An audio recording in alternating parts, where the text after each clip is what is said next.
Malik Turner wasn't supposed to answer the question. It was a joke, a dare thrown at the only black kid in class. The whole room laughed, until he walked to the board, erased the problem, and wrote one word: respect. But what happened next didn't earn applause. It sparked a chain of events that would make headlines across America. Before we deep dive into this interesting story, subscribe to our channel, and tell us where are you watching from. Share in the comments below. The air inside room 204 was thick, the kind of heaviness that came from winter rain tapping at the windows and students counting down the minutes until the final bell. The fluorescent lights hummed faintly overhead, casting pale halos on the scratched desks. Malik Turner sat near the middle, his notebook open, his pencil tapping in a slow, steady rhythm.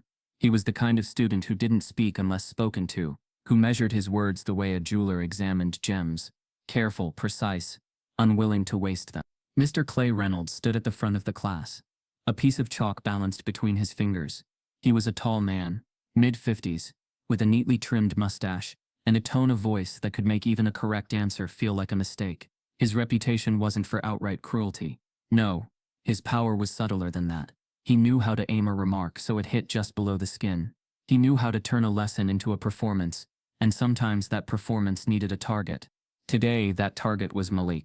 Reynolds paced slowly, in front of the blackboard, scanning the room with a sly kind of energy. "All right, class," he began. "Since most of you seem allergic to effort today, let's make things interesting." The room shifted with a low murmur. Malik kept his eyes on his notebook. Reynolds stopped, tapping the chalk against his palm. "Let's see who's brave enough to take on the Reynolds challenge." His gaze roamed deliberately, until it landed on Malik. His lips curled into something halfway between a smile and a smirk. "Miss Turner," he said, drawing out the name like it was a private joke. "How about you?" A few students turned their heads toward Malik, eyes widening. They knew his type: quiet, straight A, not someone who usually volunteered for public displays. The choice wasn't random. Malik looked up slowly, feeling the weight of those stares. Reynolds continued. "I've got something for you, an equation. Let's just say even some of my college kids couldn't crack this one." He turned to the board and began scribbling with long, sharp strokes. A sprawling equation with Greek letters, exponents, and nested fractions. The chalk squealed against the blackboard, the sound cutting through the air like a blade scraping metal. By the time he stepped aside, the board was filled with a problem so dense it looked like a foreign language. "There it is," Reynolds said, dusting his hands dramatically. "Think you can handle it?" The class chuckled. One boy in the back whispered, "No way." Another muttered something under his breath that Malik didn't catch, but the tone was clear enough. Malik's jaw tightened. He could feel the trap here. This wasn't an invitation, it was an ambush. The problem was less about math and more about putting him under the spotlight, watching to see if he'd sweat. Still, Malik didn't look away. He closed his notebook slowly, his pencil laid neatly across the cover. Reynolds tilted his head. "Well, or should I give someone else a shot? Maybe Emily. Or Ryan." The suggestion was bait, a way to make Malik look cowardly if he didn't take it.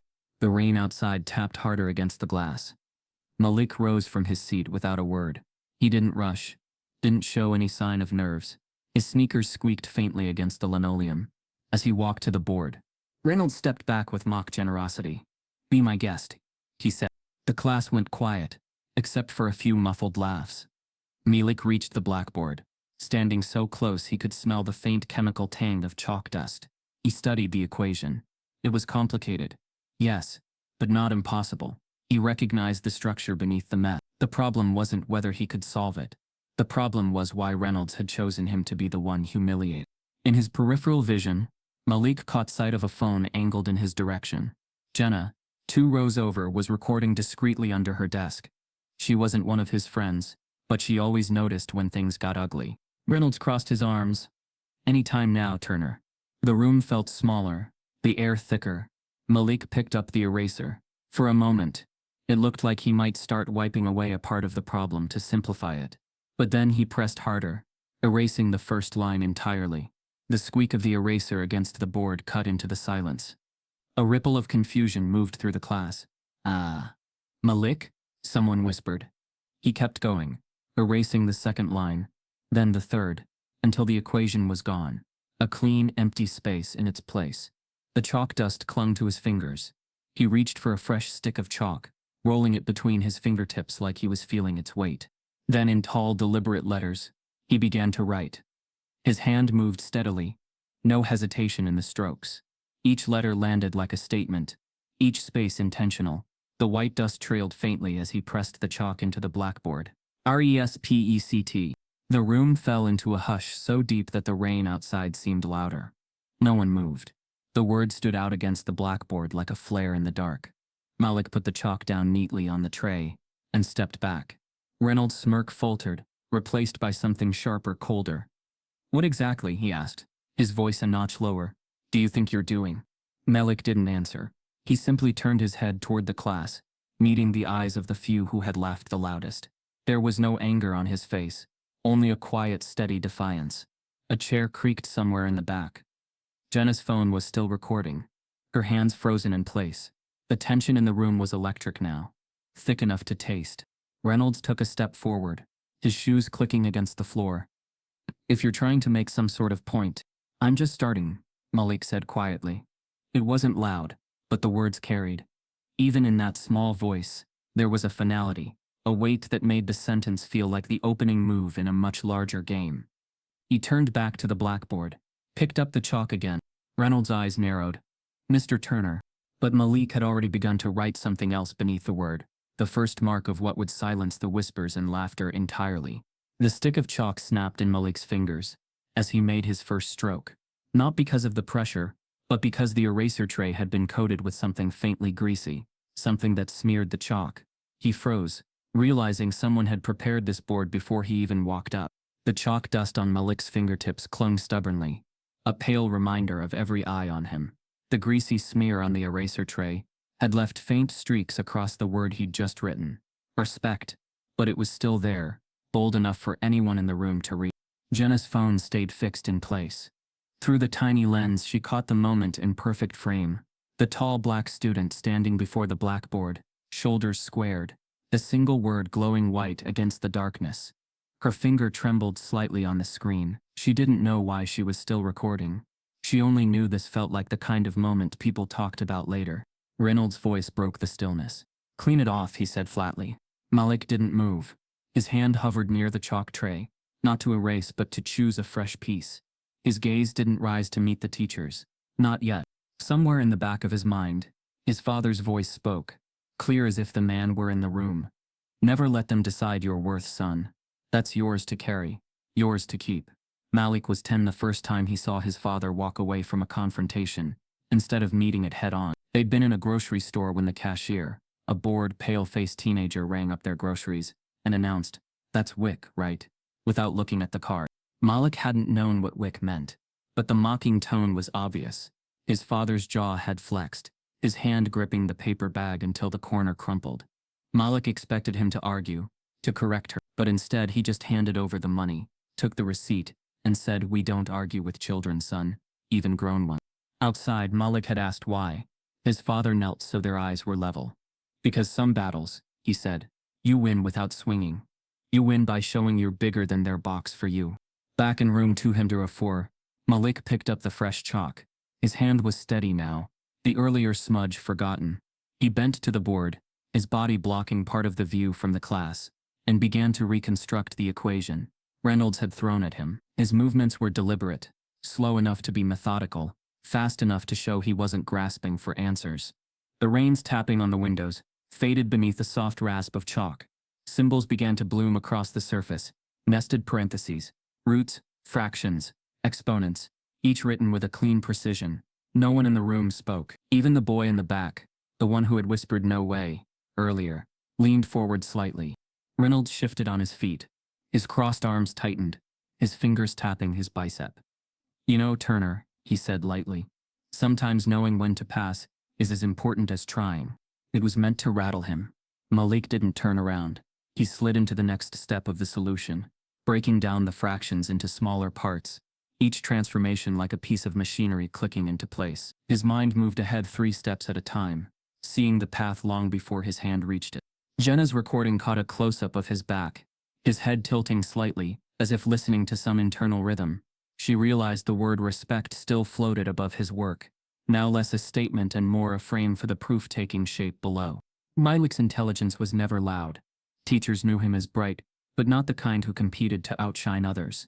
What they often missed was how much he noticed. The shift in tone when a teacher called on him instead of Ryan. The way group partners sometimes passed his ideas off as their own before he could speak. He had learned over time that silence was a double-edged weapon. It could protect, but it could also let others believe you had nothing to say. Now in the fluorescent-lit stillness of room 204, Malik's silence was something else entirely. It was a stage. Every number he wrote was a declaration. The last transformation of the equation came like the final bead of an abacus clicking into place.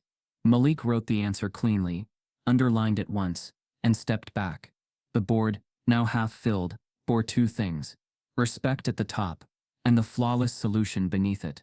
A moment passed, then another. The class wasn't laughing anymore. Even those who had smirked when Reynolds called on Malik were now looking between the board and the boy with an expression they hadn't worn before. Uncertainty. Malik turned to face them. His expression didn't invite applause, but it wasn't defiance either. It was something quieter, heavier, the look of someone who had decided that this exact display would be the only answer he gave. Reynolds took a single step forward. His mouth curled into a thin smile that didn't touch his eyes. "Not bad," he said. The words came out in a tone just sharp enough to strip away any real praise. "You must have seen that one before." A few students shifted uncomfortably. Jenna lowered her phone slightly, not sure if the moment was ending or just beginning. Malik's voice was low but clear. "No, I just paid attention." That drew a faint chuckle from Jordan, Malik's closest friend, 2 rows away. But Reynolds didn't laugh. His gaze swept the room, catching the small smirks, and then returned to Malik. "Well," he said, "lucky for you, it worked out this time. But math isn't about making statements, Turner. It's about discipline. And something tells me," he let the pause hang like a rope tightening, "you might need more of that." The line landed heavier than it seemed, an old dog whistle about behavior dressed as academic critique. Malik felt the sting, not because it was loud, but because it was quiet, designed to be deniable. He didn't respond. Not yet. At the back of the room, Jenna hit stop on her recording and opened her social media app. She replayed the clip, Malik writing respect, the silence, the solution. Even without the audio, the tension was obvious. Her thumb hovered over the post button. Reynolds had turned away, writing the next problem on the board, as if nothing had happened. But Malik knew the moment wasn't over. Something about the way the teacher's shoulders moved, tight, deliberate, told him this was only the opening move. In Malik's chest, his heart beat steady, almost calm. His father's voice echoed again. "Some people will test you just to see if you break quiet. That's when you're loud in a different way." Reynolds put the chalk down, then turned suddenly. "Actually, Turner, since you seem to enjoy the spotlight, why don't you come solve another one? Let's make it a little more your level." His hand began sketching something on the board. But Malik froze. It wasn't math this time. It was a word problem, and the first line read, "If Malik leaves the neighborhood where he belongs." For a beat, the classroom held its breath. Malik fixed on the slanted handwriting. Reynolds had begun to etch on the board, "If Malik leaves the neighborhood where he belongs." The ellipsis dangled like a dare. A few students exchanged looks, the kind that asked, "Is he really going there?" The rain at the windows thinned to a drizzle, and the fluorescent lights hummed like something winding up. Reynolds capped the sentence with a thin smirk, then almost theatrically dragged the eraser across it, smudging the words into a gray scar. "On second thought," he said, dusting his hands, "we'll stick to real math." He turned back to Malik with a smile that didn't reach his eyes. "Congratulations on the first one. That was unexpected." A titter of laughter skated along the back row. Malik's shoulders pressed back a fraction, the word respect still gleaming above the solved problem. "Unexpected," he repeated, as if tasting whether the word fit. "Don't get me wrong," Reynolds said, palms lifted in a placating pose. "You did fine. Truly. But one clean answer doesn't make a habit. Even a broken clock and all that." He let it land gently, like a pat on the head. Jordan angled in his chair, catching Malik's eye. "You cooked that problem," he whispered, voice pitched low. "Don't let him shrink it."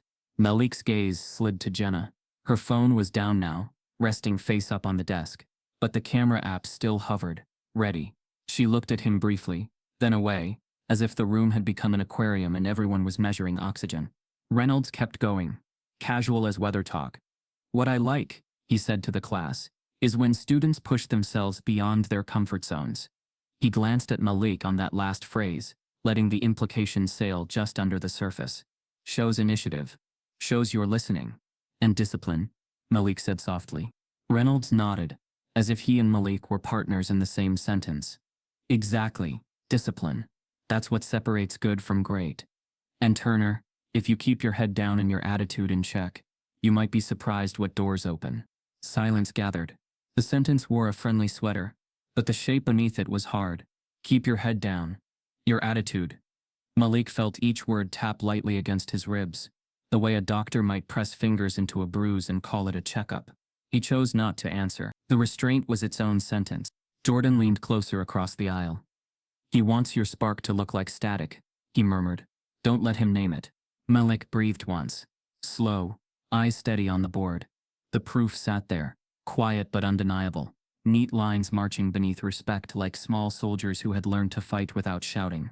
He felt the old instinct to shrink, to let the moment pass and become another filed-away memory. But something else moved in him too. Cold, clear, patient. The instinct to hold ground. Reynolds clapped his hands lightly and turned to the class. "All right," he said cheerfully.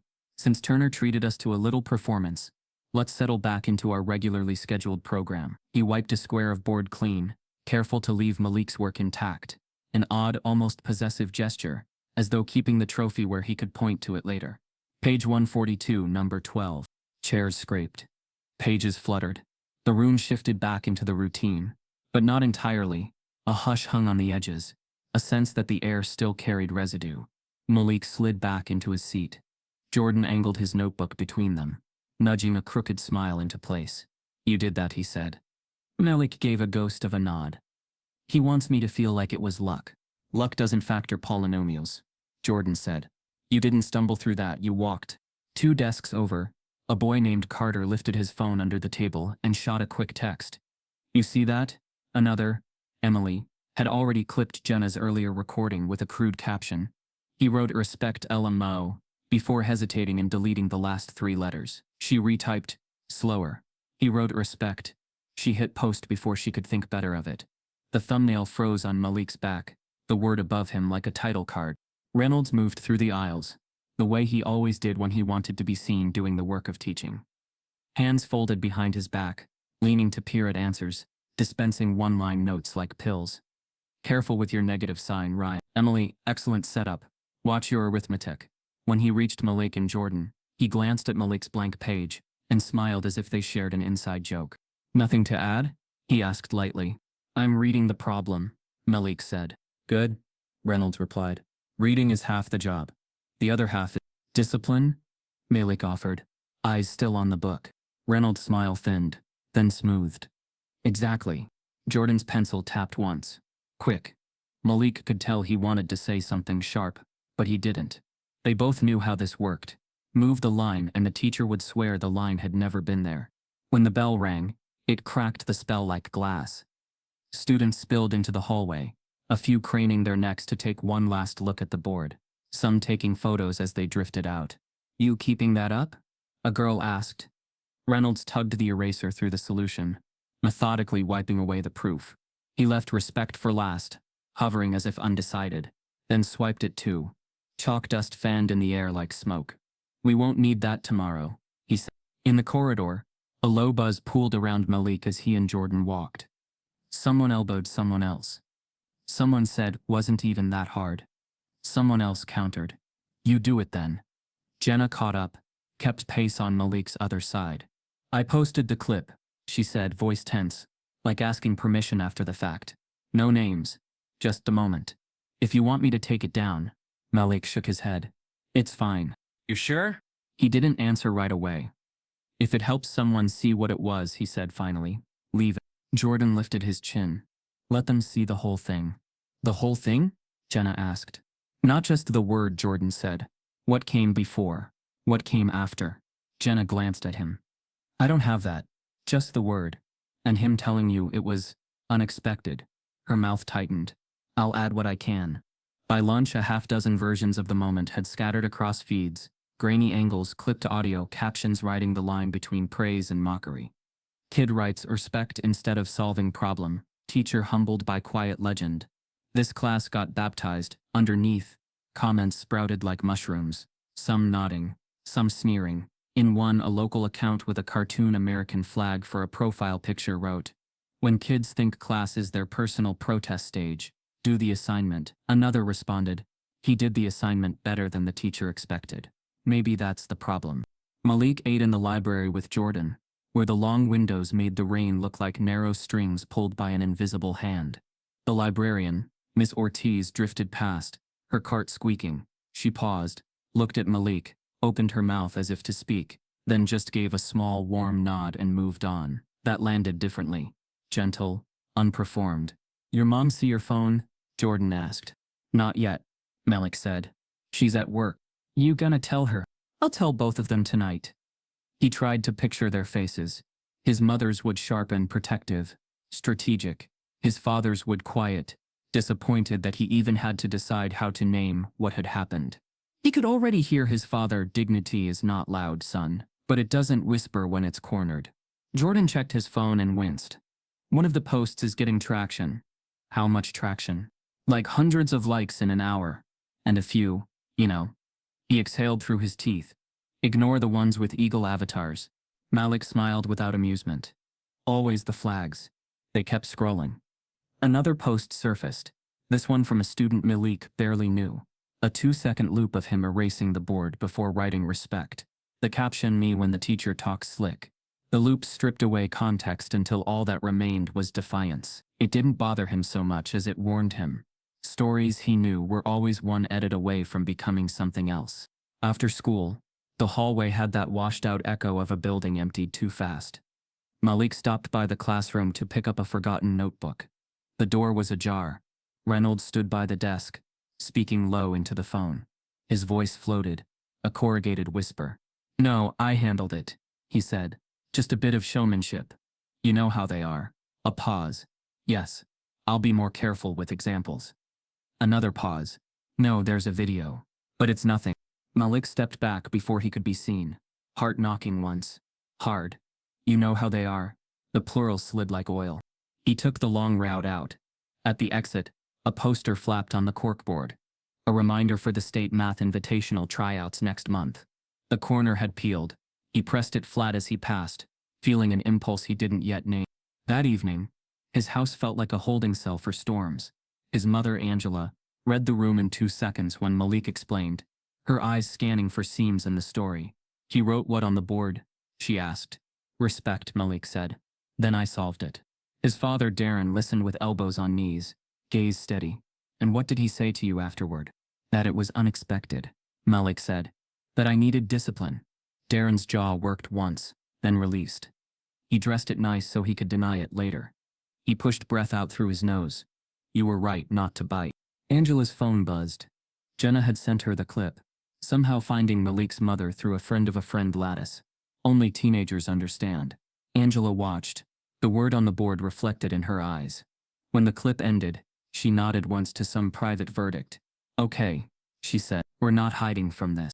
That night, notifications stacked like shingles, likes, retweets, stitches, duets. Jordan messaged, "Leave your phone on. Do not disturb. People are weird after midnight." Malik switched his phone to silent and lay in the dark with the blue-gray ceiling pressing down. Somewhere between thought and sleep, he caught a new shape. Not himself writing respect, but Reynolds' hand starting that sentence about where he belongs, and then erasing it. The part no one had filmed. The part that would be easiest to deny. He slept lightly, drifting in and out until the pale ribbon of morning threaded through his blinds. His phone, face down on the nightstand, buzzed itself almost off the edge. He turned it over, blinking at the stacked notifications, at the sudden flood. The biggest one wasn't from Jenna's post.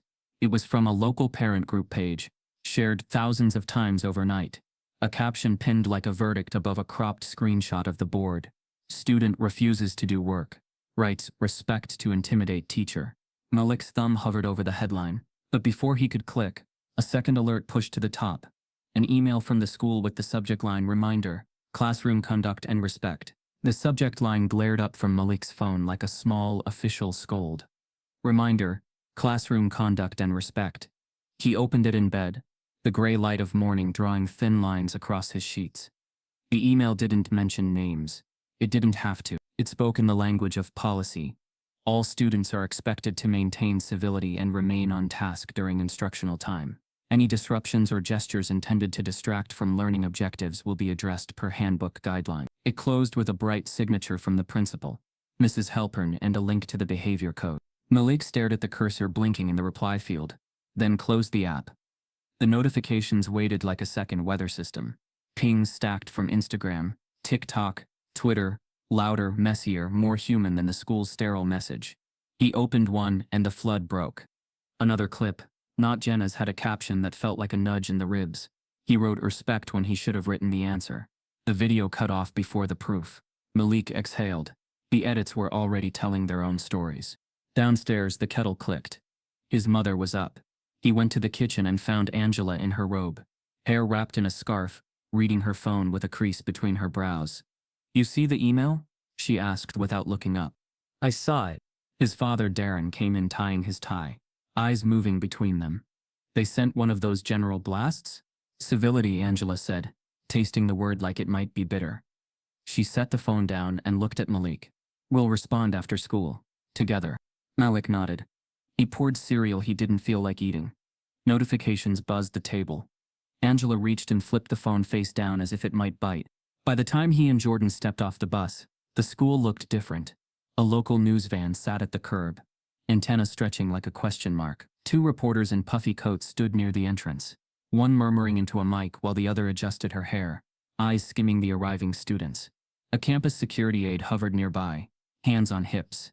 The morning air had that pre-storm buzz, even though the rain had stopped. "Too fast," Malik said.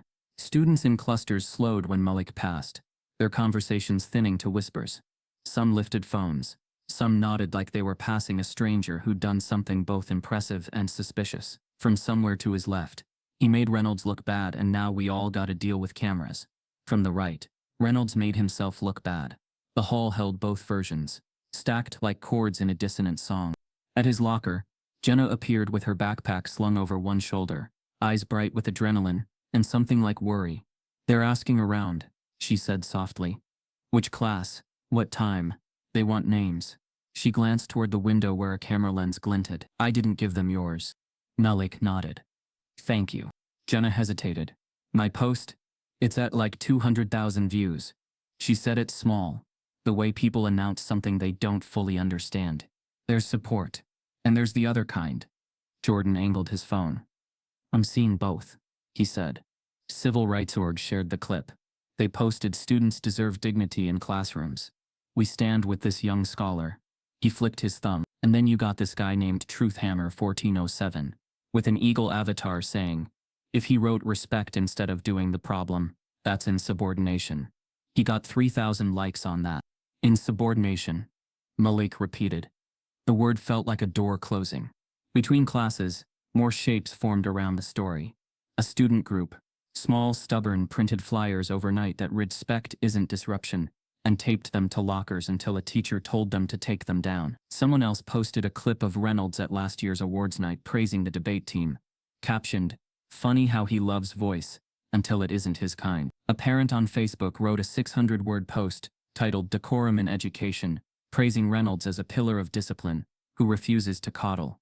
It circulated, churning likes and hmms and angry faces. Word arrived at third period that the principal had emailed teachers a press line. "The school is aware of a classroom moment circulating online, and is reviewing it.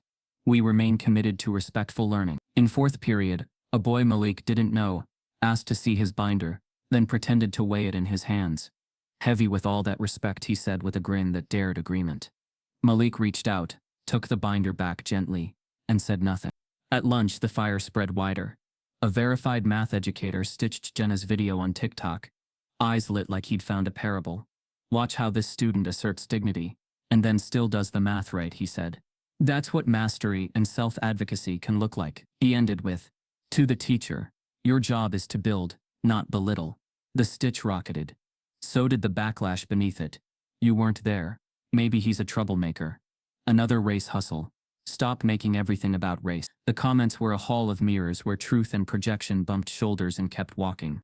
An unexpected direct message landed in Malik's inbox from an account he vaguely recognized. A regional coordinator for a youth legal advocacy group. Saw what happened. If anything escalates, we offer counsel pro bono. Either way, proud of how you handled it. He stared at the message, thumb hovering, then locked his phone. It felt like a rope thrown from a shore he hadn't decided to swim toward. Midway through the day, the story picked up a new edge. Someone had boosted a slowed, sharpened screenshot of the board from a different angle. Not Jenna's, but a low-res grab from a kid in the second row. The enhancement pulled up a faint, smeared ghost under Reynolds' later equations. The stubborn shadow of a sentence hastily erased. You couldn't read it clearly, but the word neighborhood was visible like a bone under skin. The internet did the rest. A thread sprang up matching the ghosted shapes with likely letters, mapping the smear like a crime scene. If Malik leaves the neighborhood where he belongs, the phrase coalesced in the comments like fog becoming a figure. Jordan found Malik by the water fountain. Before last bell.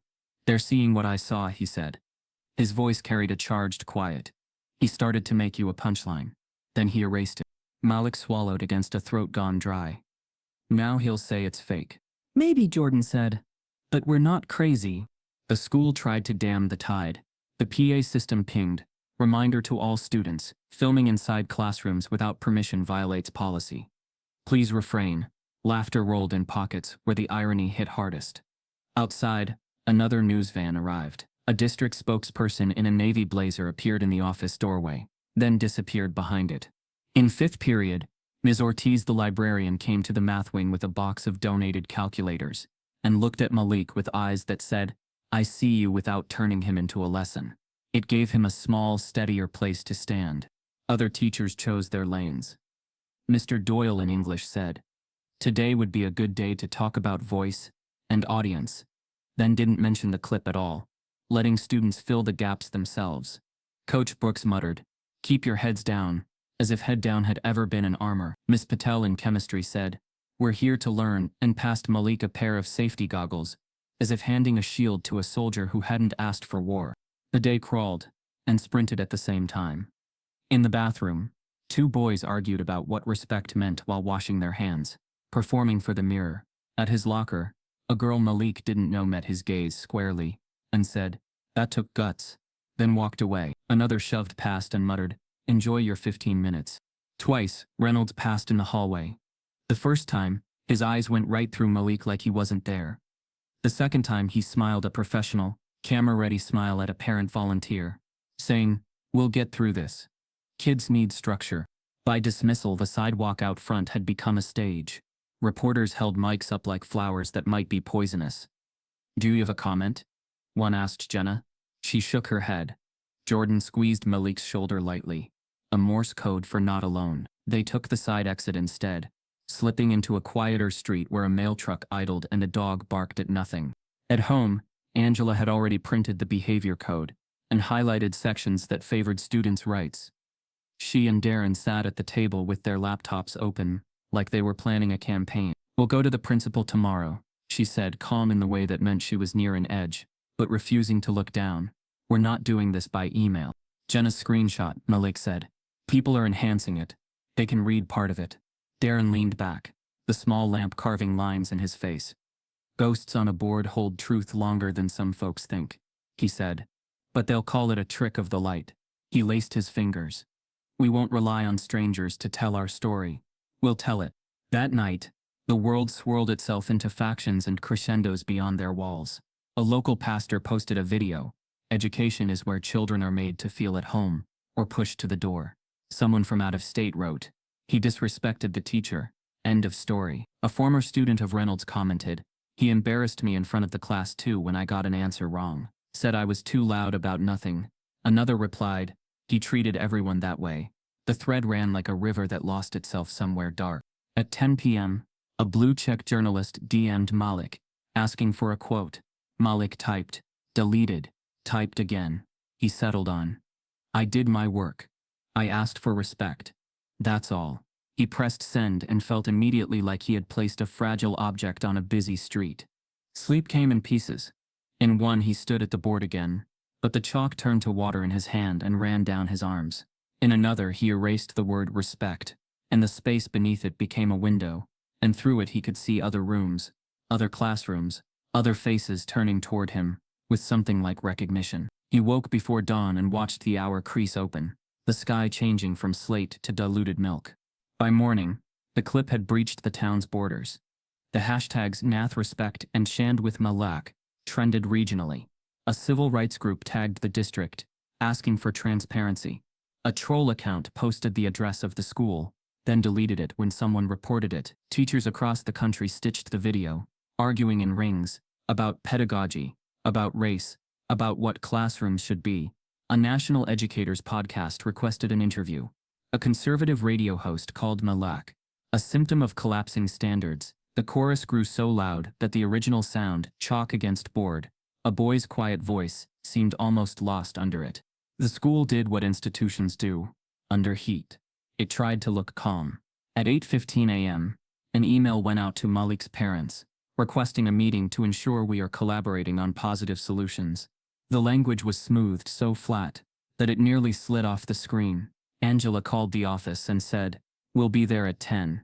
She and Darren arrived with Malik, walking through a lobby that had 2 new signs: no media beyond this point, and all visitors must check in.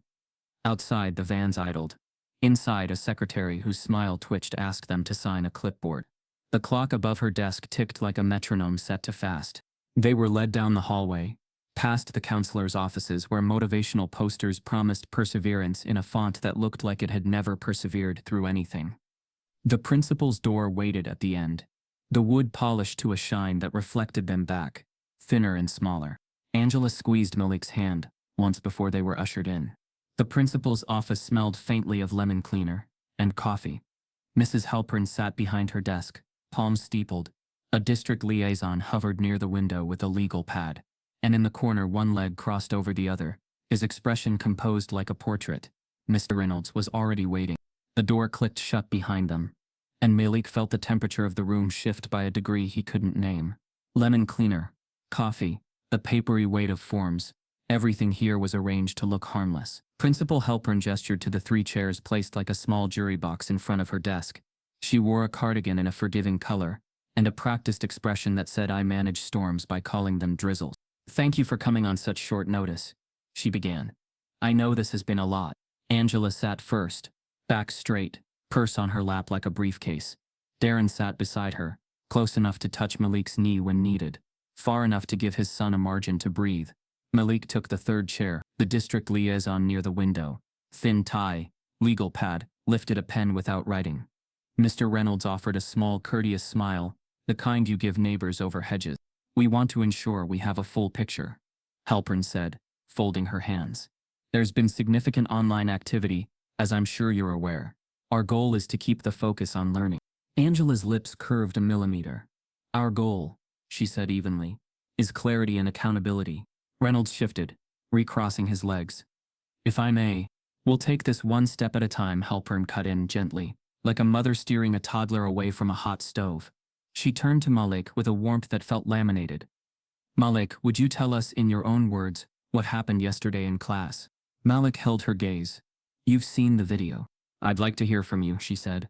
"Videos can be incomplete." He nodded once.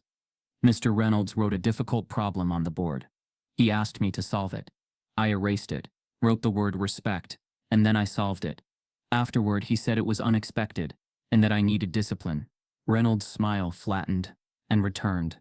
"He did solve it," he said pleasantly, "and that was commendable. My comment about discipline was about math, diligence, not—" He lifted a hand, palm up, "not personality." Angela turned to him. "You started to write something else before that problem," she said. "About where he belongs."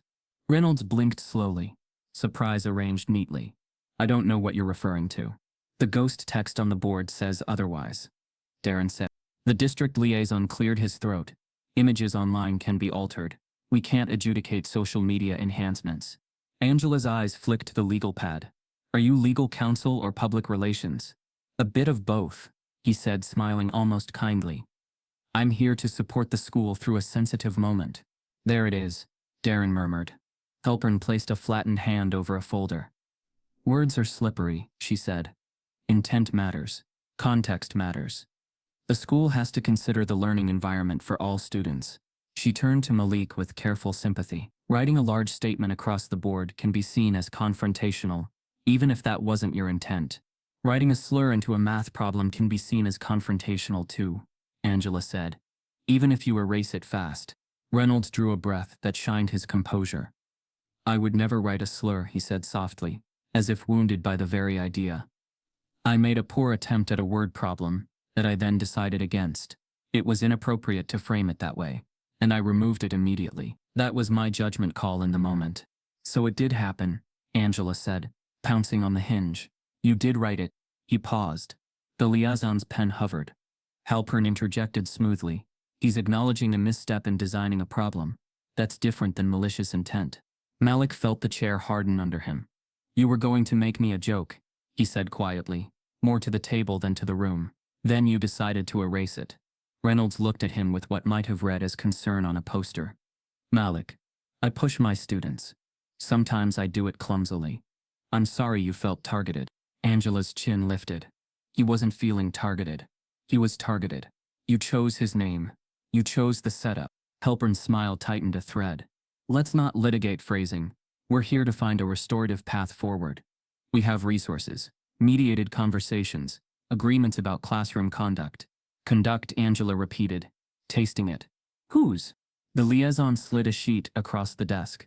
The movement so practiced, it almost made a sound. This is a standard mutual understanding statement, he said. It outlines commitments on both sides. Respect, attention to instruction, refraining from actions that could be perceived as disruptive. We find that when everyone signs, tension reduces. Angela didn't touch the paper. You want my son to sign a contract promising not to write the word respect too big. It's not about the word, Halpern said, calming. It's about ensuring a safe environment. For whom? Darren asked. For students who want to learn without the classroom becoming a stage for controversy, Reynolds said mildly. Malik swallowed. You made it a stage, he said, voice steady. I answered the problem anyway.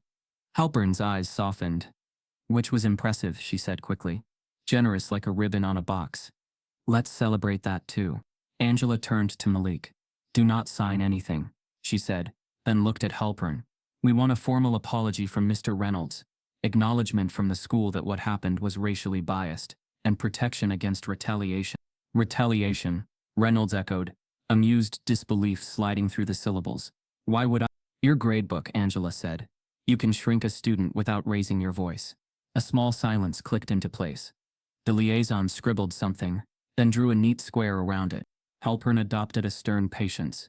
No one is retaliating against anyone. But I'll be transparent. We've already received calls from parents worried about activism in classrooms. The district expects us to be proactive. Proactive, Darren said. Like this email blast about civility. It was a reminder, Halpern said. We send them regularly. Not the morning after you locate a student in the story, Angela said. Reynolds leaned forward, elbows on knees, voice pitched as if offering a lifeline. Malik, you're a bright young man. I said that to you from day one. I mean it. But the way this escalated has escalated by itself? Angela asked. Or by the algorithms that flock to harm? He didn't ask for a spotlight. Your classroom gave it to him.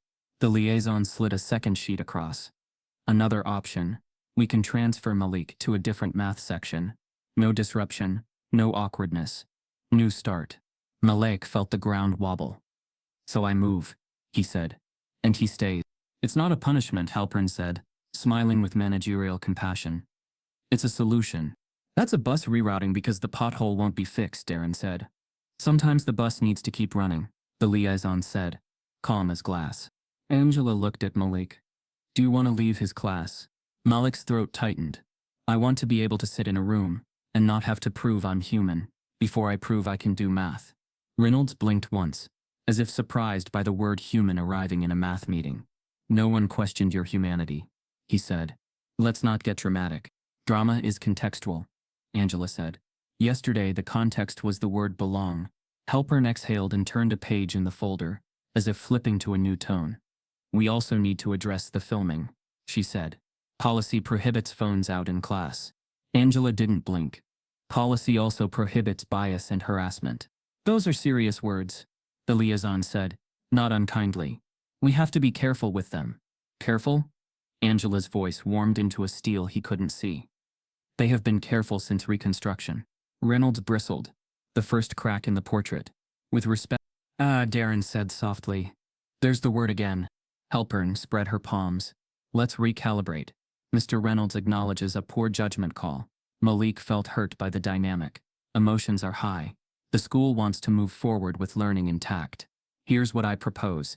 We issue a general statement about our commitment to dignity. We convene a mediated conversation between Malik and Mr. Reynolds. We add Malik to the math invitational tryout roster. Malik looked up. What? The invitational is next month, she said, brightening at the thought of problem solving, where numbers don't talk back. You're clearly a strong candidate. Competing could be a wonderful PR patch, Angela said. It's an opportunity for Malik, Halpern said, wounded by the insinuation. We believe in him. Reynolds nodded, seizing the lane. Absolutely. I told the committee this morning he'd be excellent. That's how much I support his growth. Darren's head tilted. You called the committee this morning? A routine check-in, Reynolds said smoothly. Unrelated to this. Angela glanced at Malik's face, saw the flicker in his eyes, the whiplash of being held down in one breath and paraded in the next. No, she said simply. We're not trading competing for accountability. The liaison pressed his pen to the pad, voice low and almost confidential. Mrs. Turner, I'm hearing your concerns. Truly. But with the media interest, escalations can get ugly. We're trying to protect your son. People online aren't kind. Then protect him by naming what happened, Angela said. Publicly.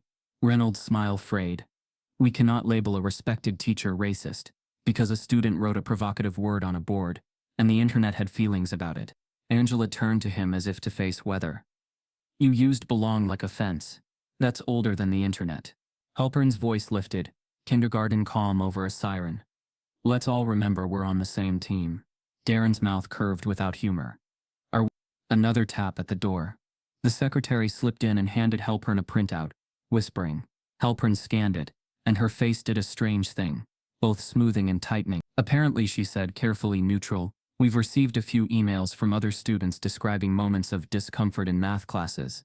I want to be responsible here. We're opening an internal review. Reynolds' head snapped. On what basis? On the basis of patterns. Angela said softly, like a prayer that finally got said aloud. The liaison leaned in, voice composed. Internal reviews are standard. It doesn't imply guilt. Then put that in writing, Angela said. Reynolds turned to Malik, and for the first time the veneer thinned enough for a hint of heat to show through. I have dedicated my career to challenging minds, he said. I won't apologize for high standards. If the climate now means I have to second-guess every word, maybe you should, Malik said. Steady, almost gentle. If the words are about where people belong. The room changed again. Something unclenched, and something else coiled. Halpern, reading the temperature, reached for the soothing script. We're veering into adversarial territory, she said. No one wants that. Sometimes, Darren said. Territory is adversarial before anyone names it. The liaison slid the mutual understanding form closer, as if proximity could make it reasonable. This is the cleanest path, he said. We sign, we move forward. No one admits wrongdoing. Everyone commits to better communication. We release a short statement about our values, and we encourage the community to let educators do their jobs. Angela looked at Malik, then at Darren. We're not signing, Mrs. Turner, Halpern said gently. Refusing makes this harder. Accountability makes it easier later, Angela replied. Reynolds exhaled, a controlled sigh. The sigh. I regret that. Optics, he said. Truly. He aimed the word like a dart. But Malik, you could have simply solved the problem. You chose a performance. Malik's face didn't change. I did both. Halpern stood, palms out like a traffic cop guiding invisible cars. Okay, we're going in circles. Here's my last offer for today. We press pause on media responses. We let things cool for 48 hours, and we reconvene after we— Principal Halpern, Darren said, voice quiet enough that it made everyone else drop theirs. We're done with pauses. He reached into his satchel and set a slim manila folder on the desk, then another on top of it. neat as stacked arguments. The movement was the first sound in seconds. The liaison's pen stilled. Reynolds' jaw ticked. Angela folded her hands. We contacted counsel last night, she said. Youth legal advocates. Civil rights attorneys. We didn't intend to weaponize this meeting, but the school began weaponizing it the moment it asked our son to sign away his posture. Halpern's lashes fluttered. I hope you're not. Darren flipped open the top folder and slid a letter forward. The letterhead clean and unmistakable. This is a formal request for records under state education law. Course rosters, disciplinary reports, internal emails referencing Malik or the incident, and any prior complaints related to Mr. Reynolds' classroom conduct. This one, he tapped the second, is a demand for an independent investigation conducted by a third party, not the district. And this, he patted his satchel, is a list of former students who have already contacted us about similar experiences. Some of them are willing to testify. Reynolds' eyes sharpened. You're turning a misunderstanding into a circus. We're turning a pattern into sunlight, Darren said. The liaison recovered his smile. Sir, an independent investigation is unusual in matters like. Darren's palm came down, not hard but final, on the folder. The sound was a soft thunder in lemon-scented air. Then, get used to unusual. He pushed the demand letter across the desk until it rested against Halpern's fingers. We want a third-party investigator on record by end of day, he said, or we go public with every name in this file. The folder still vibrated in the air behind them as they left the principal's office. Its edges, its threat, the way Darren's palm had made a sound that didn't belong to schools. The hallway outside felt cooler, fluorescent light pooling in dull squares along the linoleum. Malik could see their reflections in the display case glass. His mother's jaw set, his father's hand still flexing at his side, his own face steady and unreadable. Behind the closed door, voices rose, then tamped down again, like a pot lid rattling. You okay? Angela asked without looking at him. Yes, Malik said, and mostly meant it. Thank you. Darren touched his shoulder. We told them the truth. Now watch how truth makes people move. They split at the lobby, his parents to the parking lot. Malik back through the main artery of the day. Between second bell and third, the school always sounded like 100 small rivers. Conversations slipping past each other. Currents merging, eddies forming around new gossip. This morning those eddies formed around him. Heads turned and then turned again, like people checking if a fire had really started, or if someone was just boiling water loudly. Two sophomores slowed as he passed. That's him, one said. A stage whisper that hit exactly where whispers hit. The one who wrote the word. Respect, the other said, tasting it like something fraudulent. Clout. He kept walking. Jordan fell in beside him, body angled like a shield you don't want to admit you need. How bad? Malik asked. Like a trending page with legs. Jordan's mouth was a straight line. Half the school says you snapped because Reynolds is strict but fair. The other half is printing parents' rights on poster board. Any math? Malik said, because that was the joke available. Jordan gave him half a grin, then sobered. I saw Reynolds in the lounge, laughing with Coach Brooks like weather was good. At the stairwell, Jenna waited, hair pulled back, backpack sagging like she'd packed worry in it. They put your meeting on the morning announcements, she said. Not by name, a reminder that classroom recording violates policy, and the administration is addressing concerns. Her voice was careful, carrying two things at once, information and apology. Policy, Malik said. Policy sings when people get loud, Jordan said. They turned into the corridor that held his locker, the metal doors marching in rows. The first message he saw wasn't on his door but 3 lockers down, big enough to be seen from orbit. Do the work scrawled in black dry erase, cartoon thunderbolts drawn around it. Someone else had scribbled, stay humble under that. The custodian stood nearby with a rag and a bottle of spray, shoulders set to a routine he had not signed up for. When the man reached Malik's locker, he paused. You want me to wipe yours too? He asked gently. Malik looked. His door was clean.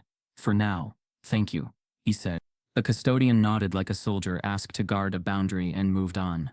They were not 5 steps from the lockers when the first small act arrived, disguised like they often are, as clumsiness.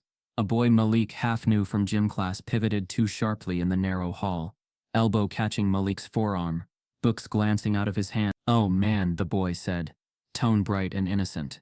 So sorry. He smiled with every tooth and didn't help pick anything up. Jordan knelt, gathering papers. You good? I'm good. Malik inhaled once, slow, returned the papers to order. On top, the math invitational flyer glowed like a dare he hadn't accepted. He slid it back into the folder. In English, Mr. Doyle taught irony, with surgical cheer, not mentioning the word respect, once while assigning an essay on language as power.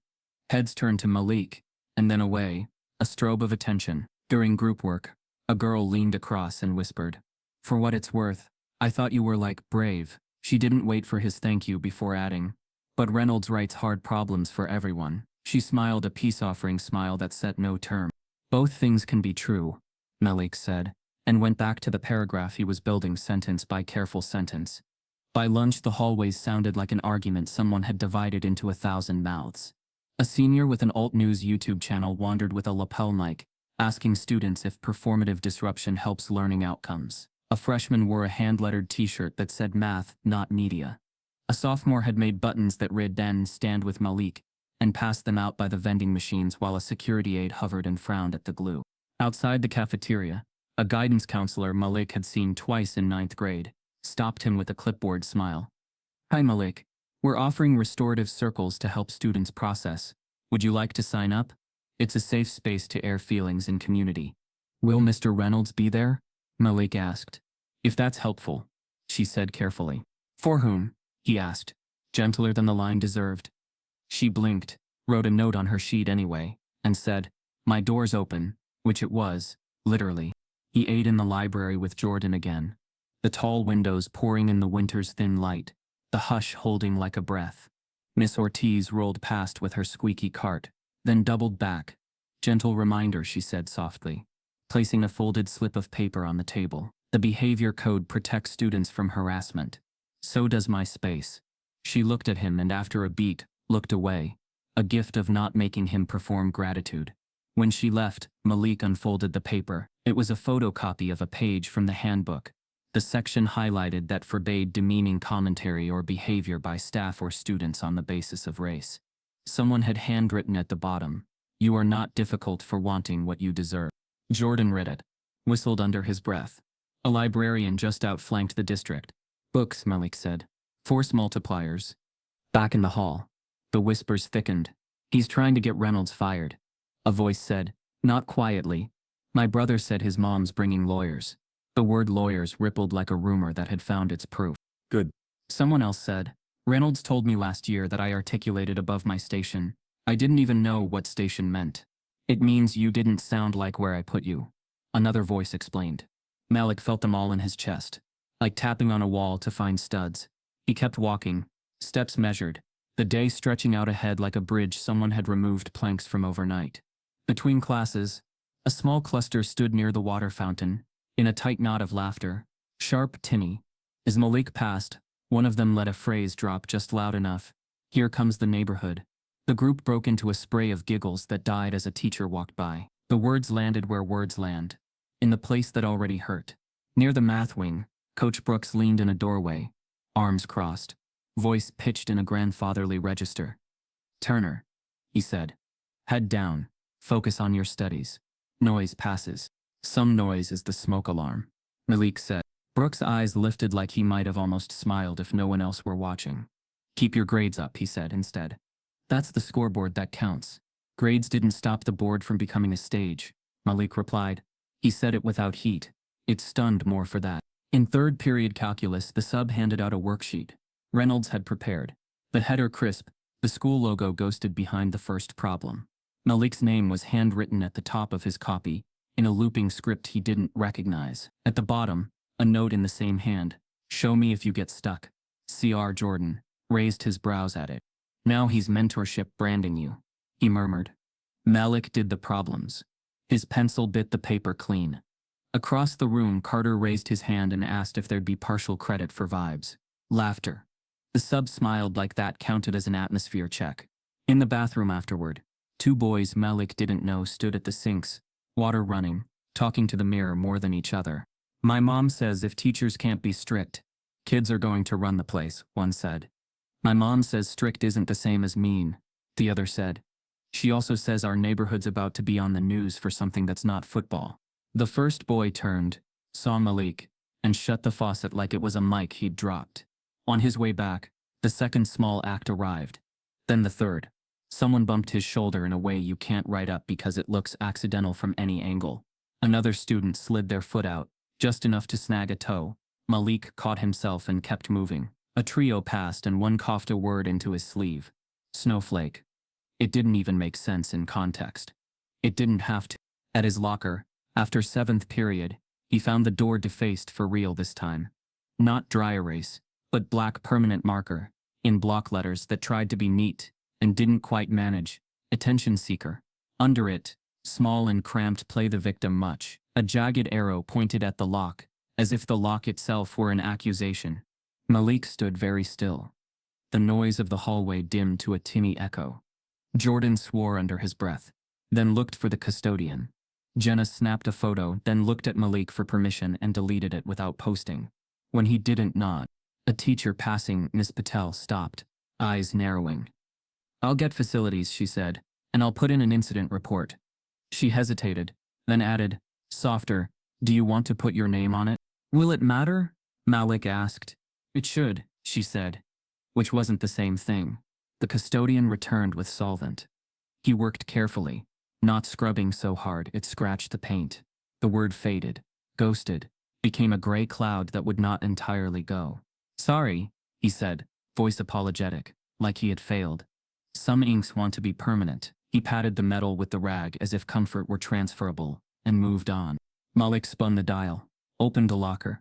The metal door swung with its familiar hollow sound. Inside, his notebooks waited in their ordinary stacks. A geometry of safety. On top of the binders lay a folded sheet of paper he did not recognize. White, creased twice. No name. He frowned and picked it up.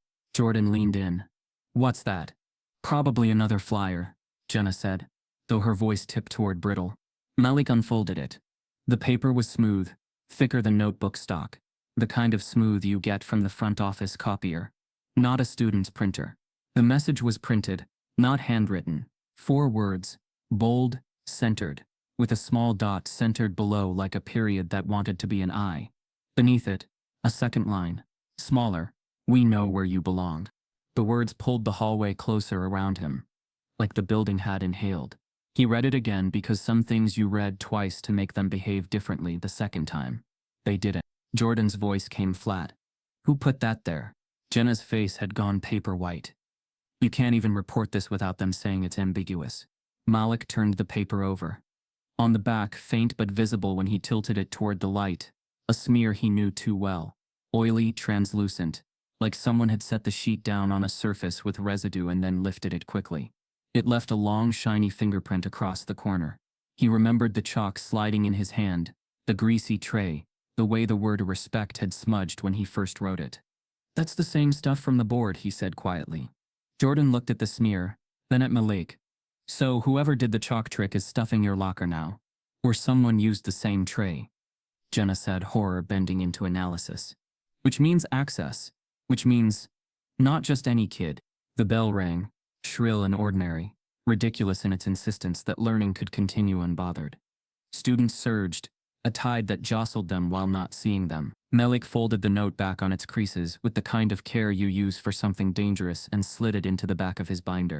Jenna touched his sleeve. "Do you want me?" "Not yet," he said. He looked up, past the lockers to the small black dome above the hallway.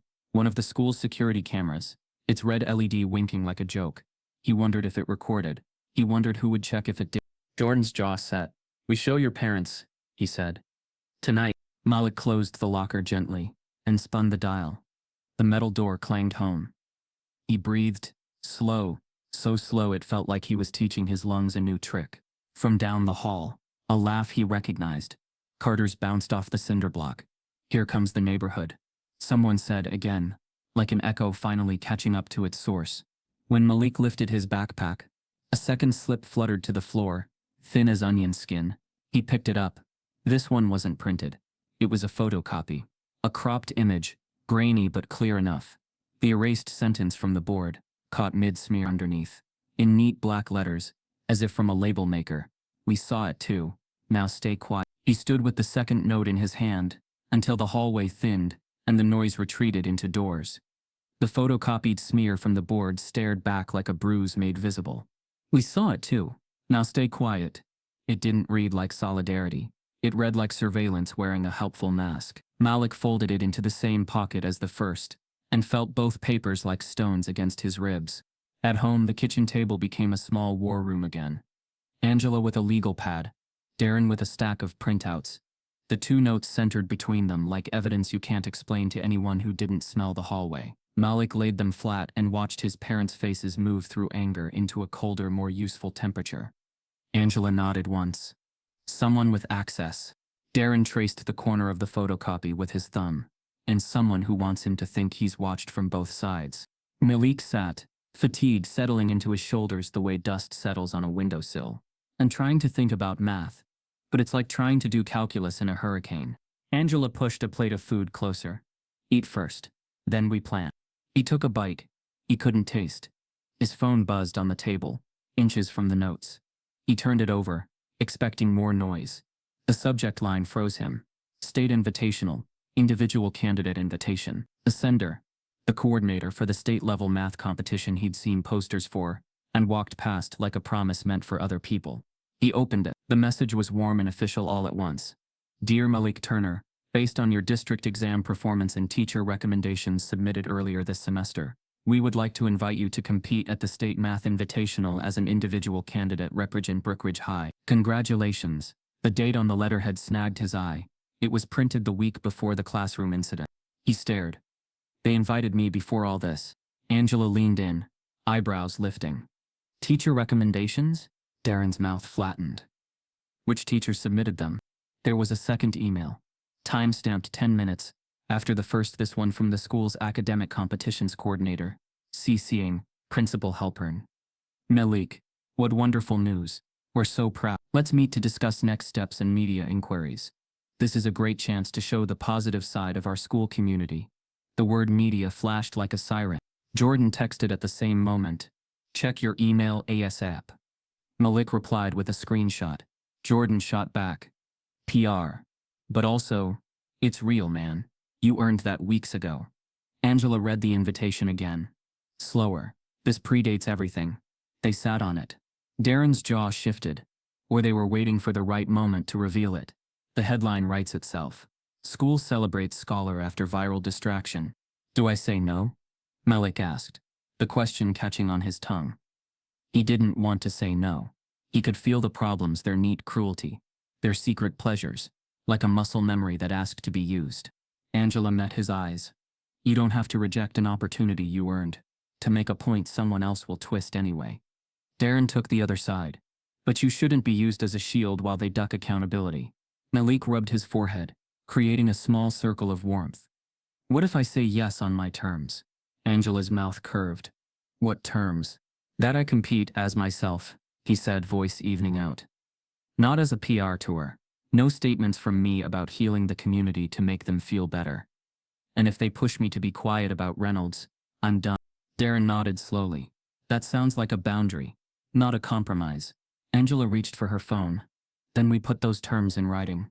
They drafted an email together, grateful for the invitation, glad to represent clear that participation would not silence his family's request for an independent investigation.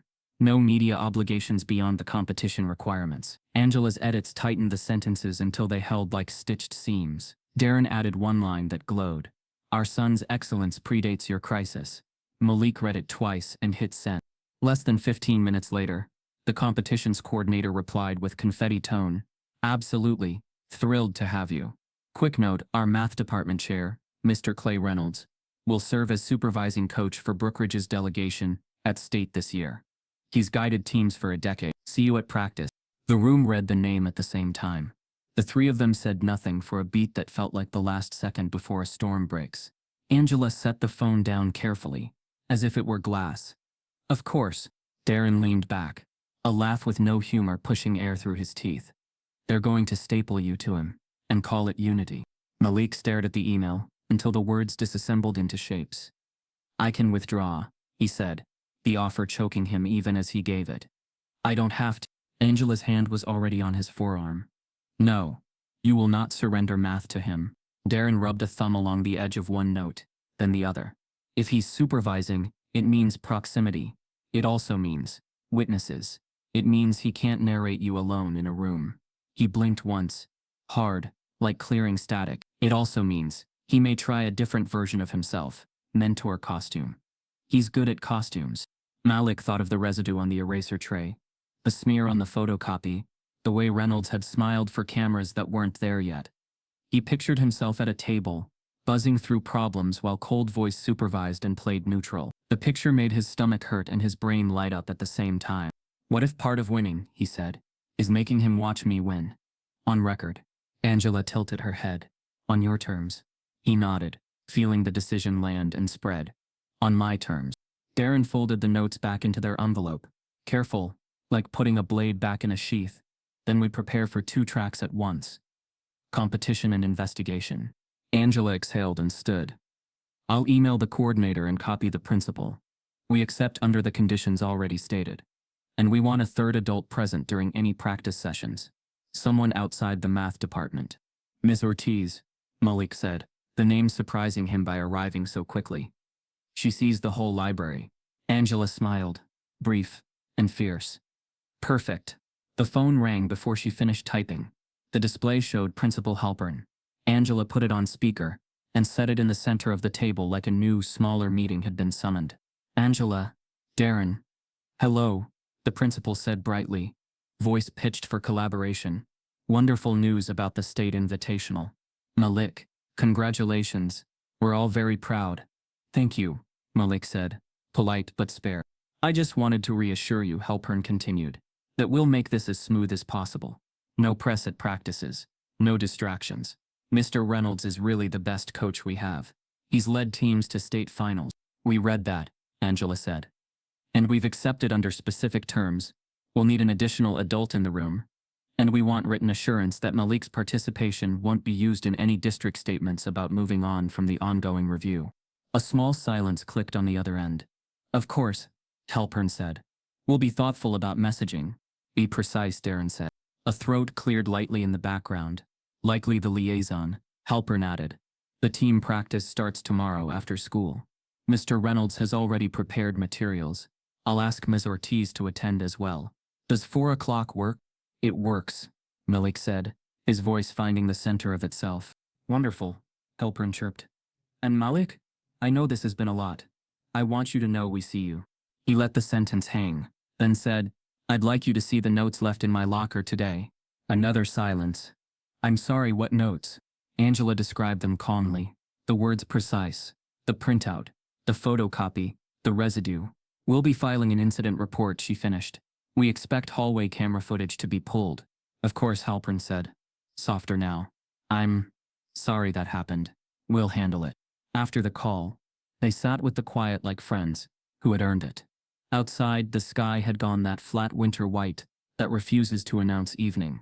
In his room, Malik laid out a clean notebook, sharpened a pencil, opened a binder to a problem set he'd been saving for later. Later had arrived. He wrote the first problem at the top of the page and felt his mind take the shape it knew best. A clear corridor with doors that opened in sequence if you respected the order. The world outside the problem could be cruel and inconsistent, but inside it there were rules, and his brain could dance with them. He solved the first, then the second, each solution a small light he could carry nowhere but still feel. Between problems, the notes in his pocket pulsed like a heartbeat he couldn't ignore. He pulled them out once, read them again, then slipped them behind the clear plastic of his binder, so he would remember without hiding.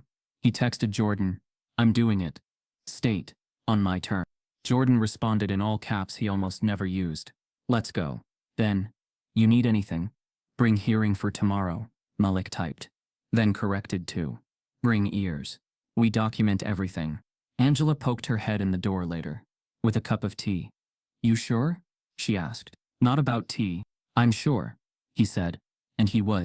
That certainty carried him into the next morning. The same hallway, the same whispers, the same eyes checking if a fire still burned.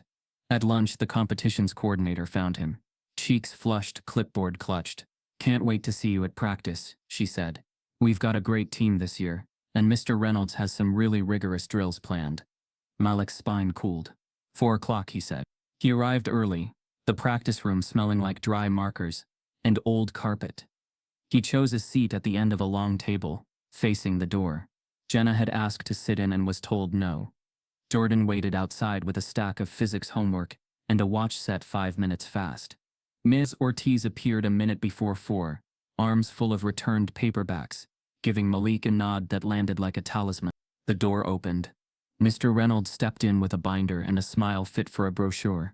"Team," he said, voice warm, "let's build something we can be proud of." Malik's pencil balanced in his fingers, steady as a metronome. He had already decided to stay, until the coordinator handed out the practice schedules, and Malik saw the header in neat, looping ink, Brookridge State Team. Supervising coach, C. Reynolds. Under it, scrawled in blue pen like an afterthought, individual candidate liaison, Turner, reports to Coach Reynolds. The title on the practice schedule still pressed at Malik's ribs. Individual candidate liaison, M. Turner, reports to Coach Reynolds. The parentheses felt like chains written in ink. He slid the paper into his folder without folding it. The way you handle something you're not ready to crumple, but refuse to display. From the first session, Reynolds made it clear that supervising meant shaping the air around Malik. He opened with team pleasantries. "Glad you're all here, it's an honor to guide such bright minds," but shifted the tone when distributing problem packets. Malik's sheet was thicker than everyone else's by at least 6 pages. "These are optional," Reynolds said to the group, then looked directly at Malik. "But some of us might want to push beyond our comfort zones." Ms. Ortiz, seated at the far end with her library cart still beside her, looked up sharply, but said nothing. Malik took the packet. It wasn't just advanced, it was brutal. Combinatorics twisted into shapes that looked impossible without graduate-level tools. Number theory, riddled with deceptive patterns. Geometry proofs so dense they might have been written in stone. He glanced at the others. Their packets stopped at problem 20. He worked without complaint. But Reynolds' voice threaded through the room like a low-grade hum. "Careful, Emma. Don't make the rookie mistake of forgetting your domain restrictions. Ben, that's solid work. Reminds me of what I see in university prep classes." And for Malik, "Interesting approach, but are you sure you're not overcomplicating it?" It was the same tone he'd used in class. A politeness so polished, it reflected back only what he wanted people to see. By the third practice, the comments sharpened. "That's not incorrect," he said once, leaning over Malik's shoulder. "But it's not efficient. Efficiency is what separates champions from enthusiasts." Malik felt the burn in the word enthusiasts. But he didn't bite. He worked the problem again, shaving off steps until the solution stood as lean as bone. When he slid the paper across for review, Reynolds didn't look at him, just initialed the corner, and moved. At home, the practice sessions followed him like static. He started setting his alarm for 1:30 a.m., slipping out of bed to work in the quiet kitchen, where the refrigerator's hum became a metronome. The house at that hour was a kind of sanctuary, Angela asleep with a book still open beside her, Darren's deep breathing steady in the next room. Malik spread his papers across the table, tackling the optional problems first. He stopped treating them like Reynolds hurdles, and started treating them like keys, each one a lock to pick, each solution a way to sharpen the blade he carried in his mind. He researched patterns on forums, cross-referenced old competition archives, even emailed a retired math professor his father knew from church. Replies trickled in, not with answers, but with hints.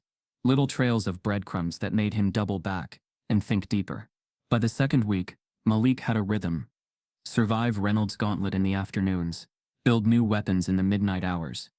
The sleep debt was real, half moons of shadow under his eyes, but the trade-off was a kind of internal steel.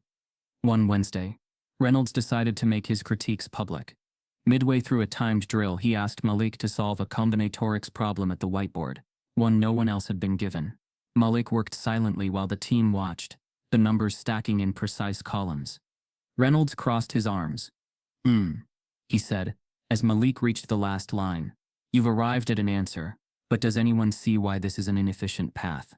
Ben, 2 seats back, half raised his hand, then lowered it. Miss Ortiz tilted her head but didn't speak. Malik capped the marker, turned and said evenly, "Because I showed my work for clarity, not speed." Reynolds smiled, thin. "Clarity is admirable, if you have time to spare." That evening, Malik rewrote the same problem in half the steps, and placed it on Reynolds' desk before practice started. The teacher glanced at it, nodded without meeting his eyes, and slipped it into a folder. No acknowledgement in front of the group. The hostility wasn't constant. It was strategic. Some days, Reynolds would feign mentorship, offering Malik pointers as if they were allies. This trick with modular arithmetic, he'd say, might save you 30 seconds. Other days he would bypass Malik entirely, lavishing attention on other students while making a point of not checking Malik's work until last. Miss Ortiz noticed. "He's measuring your patience," she said quietly, as they packed up one afternoon. Malik shrugged. "Let him measure. I'm not shrinking." The turning point came on a Friday practice, 2 weeks before the state competition. Reynolds introduced a coach's challenge problem. Something he'd found in an advanced math journal, he said. Just to keep things interesting. The problem sprawled across the board like a wall, a lattice path probability puzzle tangled with symmetry constraints. Reynolds explained that he'd seen it before but never found an elegant solution. The team murmured. Malik felt the problem hum in his chest like a song he didn't know, but somehow recognized the rhythm of. Reynolds set the timer for 30 minutes. Most students stared at their papers, pencils hovering without moving. Malik started sketching. A grid here, a reduction there, the symmetry unwinding, like thread from a spool. He worked in quiet bursts, pausing to see the shape before drawing the next line. The clock ticked down. 20 minutes. Then 10. Reynolds walked past, glanced at Malik's page, and said nothing. With 4 minutes left, Malik put his pencil down. The answer sat at the bottom of the page, boxed neatly. He double-checked it once, then again, then slid it forward. Reynolds picked it up, scanning without reaction. Then he stopped. His eyes narrowed almost imperceptibly. He flipped the page over, checked Malik's work from the top. A muscle in his jaw shifted. He set the paper down, face still, and addressed the group. "Well," he said lightly, "Mr. Turner has found a path I hadn't considered." The words were correct, but the tone carried no praise. Just the metallic edge of someone noting an unexpected move in a game they thought they controlled. Ben leaned over. "Is it right?" he asked. Reynolds' pause was a fraction too long. "It appears so." Miss Ortiz raised an eyebrow. "Appears?" Reynolds smiled, but it didn't reach anywhere. "Mathematics is about proof, Miss Ortiz. I'll review it thoroughly."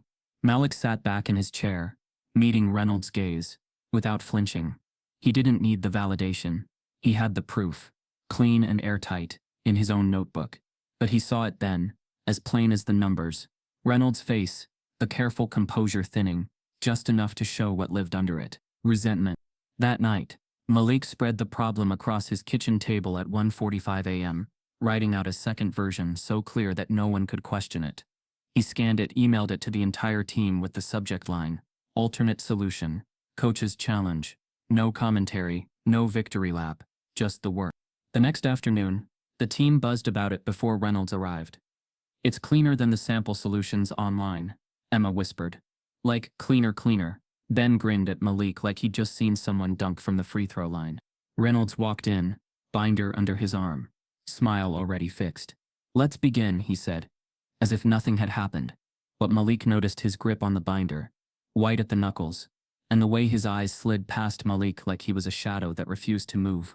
"Where you pointed the light."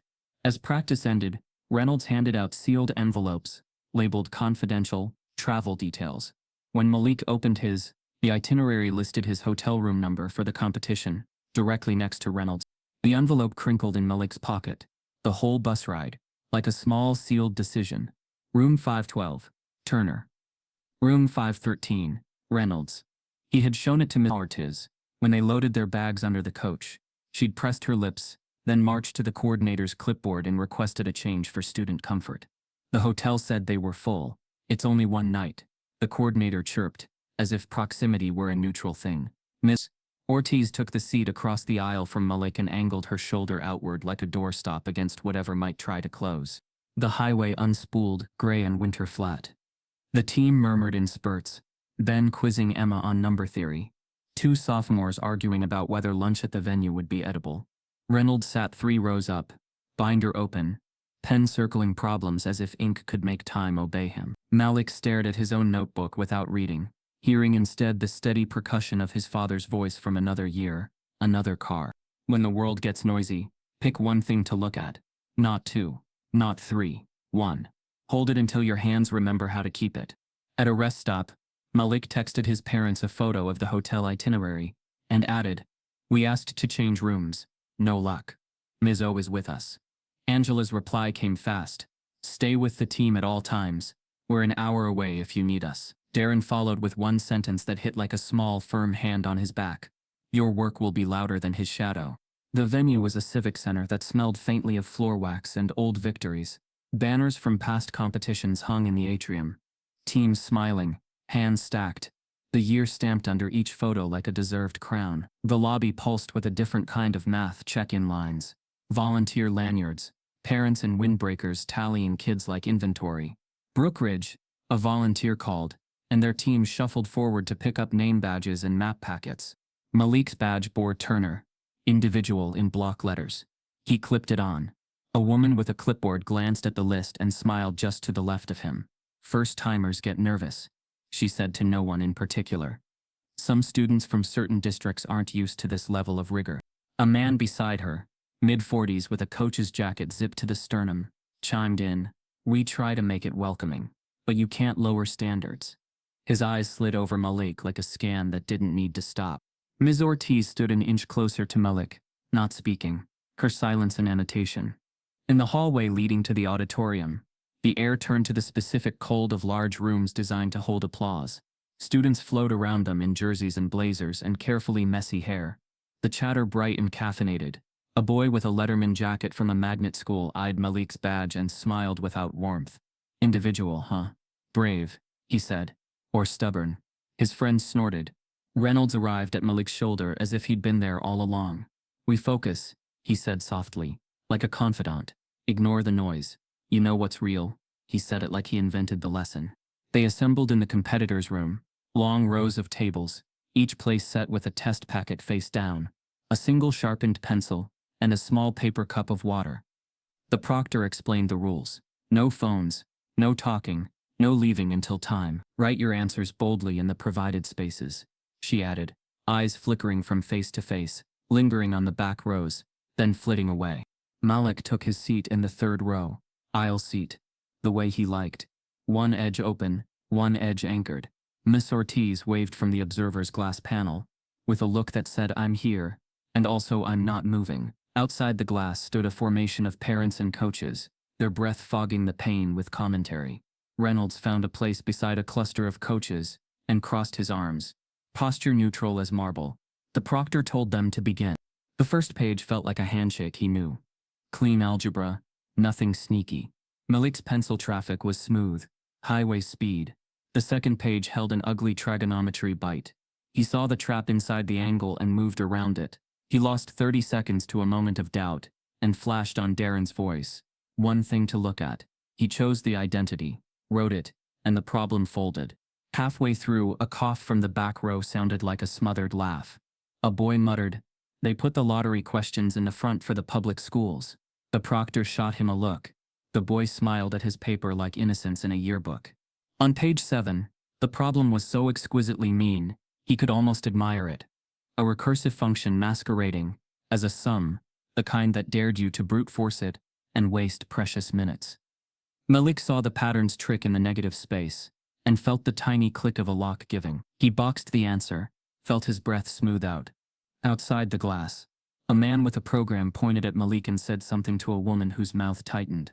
"That's the viral kid," she said, not low enough. "I hope they have someone watching." The man replied, "These things attract activism now. They should stick to numbers." The woman nodded, satisfied by her own sentence. Malik didn't look up. He finished the last page, 5 minutes early, and used the time to run a finger down each answer. Checking units, checking signs. He found a minus he'd turned into a plus, and fixed it. The clock wobbled at the edge of his vision. He breathed once the way he had taught himself in the kitchen at 2 a.m. In for 4. Hold for 4. Out for 4. When the proctor called time, the scrape of pencils stopping felt like a plane landing. They filed into the hallway buzzing with unspent electricity. Ben found Malik and asked, "Question 18. Did you see the generating function, or did you—" "Partial fractions," Malik said, grinning despite himself. For a second the world shrank to the joy of telling someone how your brain made light. A parent with a credential around her neck leaned toward another, stage whispering, like a megaphone. He finished early, either he's careless or he got the easier version. The other parent laughed, or he got help, she said, which made no sense in a room policed by proctors and glass. It didn't have to make sense to feel true to the mouths that needed it. Reynolds approached, expression curated. How did you feel? He asked, voice pitched to suggest mentorship for the observers. Any sections give you trouble? The trigonometry tried, Malik said, still high on the puzzle. It didn't succeed. Confidence is good, Reynolds said. Complacency is not. He pivoted to the other students. Team, hydrate. We have team round in 15. In the team room, Miss Ortiz found Malik by the snack table. Breathe, she said. I'm breathing, he said. She eyed him. The kind that reaches your shoulders. He inhaled slower and felt his shoulders drop. A notch he hadn't noticed was tightened. The team round was noisy by design. Whispers and scratch paper, and the collective math of trying to make 6 minds add up to more than 6. Reynolds assigned roles without looking like he was assigning them. Ben, Emma, your leads on geometry.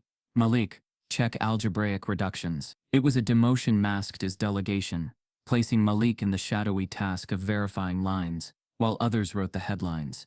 Malik caught Miss Ortiz's eyebrow lifting at the glass, and chose to be water, go where the gaps are, reduce error, kill time leaks. They finished with seconds to spare. Reynolds gathered the papers, tapped them into alignment, and handed them off with the efficient air of a man who liked processes more than people. As the team filed out, a coach from another district clapped Reynolds on the shoulder. Heard you've got your work cut out this year, he said, down home and gleaming. Hard to coach with all that. His eyes tilted toward Malik. Work is work, Reynolds said pleasantly. Excellence speaks. The coach's smile sharpened. Sure does, though some of us had to earn our way without hashtags. Reynolds chuckled like they'd shared a fact. Miss Ortiz's mouth thinned. The afternoon shifted into finals. Individual lightning round. The kind that separates fast from merely good. Competitors stood at podiums with buzzers, while the auditorium hummed. Malik's assigned podium was at the far left. He laid his fingers on the buzzer and felt all the midnight tables and whispering pencils gather under his skin like voltage. Question 1 was a warm-up. He let someone else take it. Question 2 came from nowhere. Probability nested in a combinatorial disguise. He saw it a half-second before the kid in the blazer, and pressed 2/53, he said, and heard his own voice carry.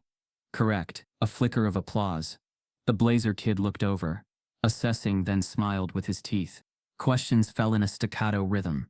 Malik missed one, and shook it off, landing the next 2. The scoreboard climbed, his number a steady ascent. The blazer kid a jagged rival. Parents leaned forward in unison. The man who'd said activism earlier whispered, he's quick like a warning. Between rounds, while the MC vamped with jokes about math people loving puns, Ms. Ortiz appeared at the edge of the stage with a paper cup of water. Malik took it. You're doing fine, she said. Better than fine. He nodded. I know. Good, she said, and left because the best help was sometimes absence. The final question came like an arrow. A geometry proof disguised as a numeric answer. One of those nasty beauties that demanded you see the picture behind the numbers. Malik felt the shape before he processed the words. He pressed the buzzer, and heard the click like a trigger in a movie. The MC turned. Malik Turner. He opened his mouth and said the number, but what he meant was the proof behind it. A quiet chain of reasons that linked like a silver necklace in his head. The auditorium made that sound crowds make when they're briefly the same animal. Cheer, breath, heat. The scoreboard flashed.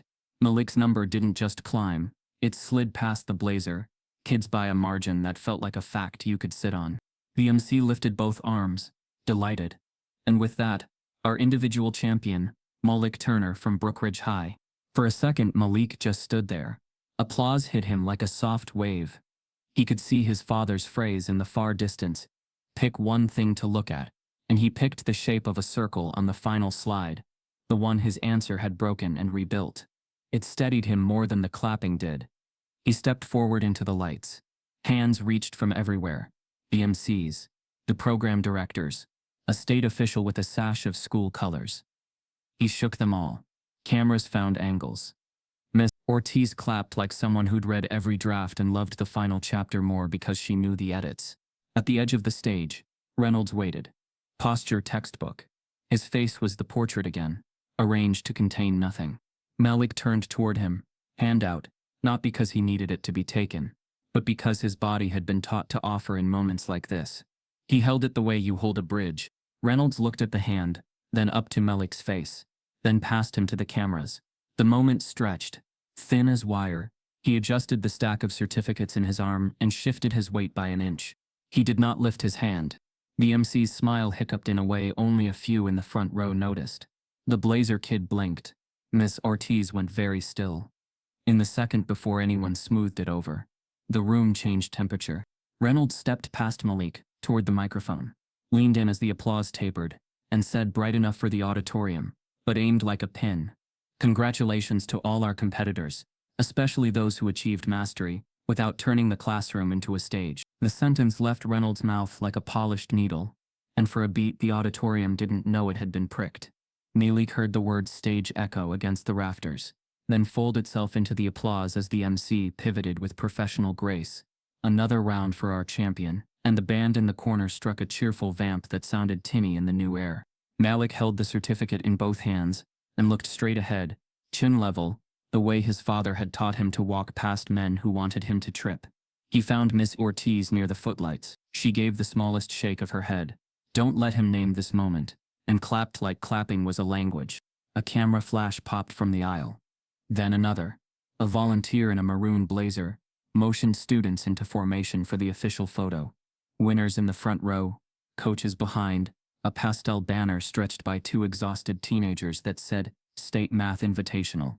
Excellence in practice. Malik took his place at the center, metal ribbon hanging like sun through a window.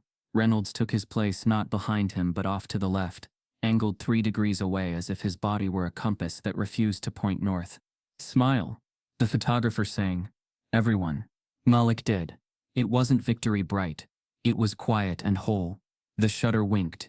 In the instant before it closed again, Reynolds turned his head, not toward Malik, not toward the camera, but toward the exit sign glowing softly above the side door. The captured moment held Malik's face, and Reynolds' refusal like a double exposure. The photo hit the school's social feed, 20 minutes later, posted by a volunteer who had no idea what she was unleashing. The caption was banal, proud of all our scholars, and above it the image took its first breath in the wild. Within an hour it had been screenshot, cropped and stitched into 100 frames, each with a different sentence trying to explain what it meant. One version, black and white, centered Malik's smile and blurred the rest.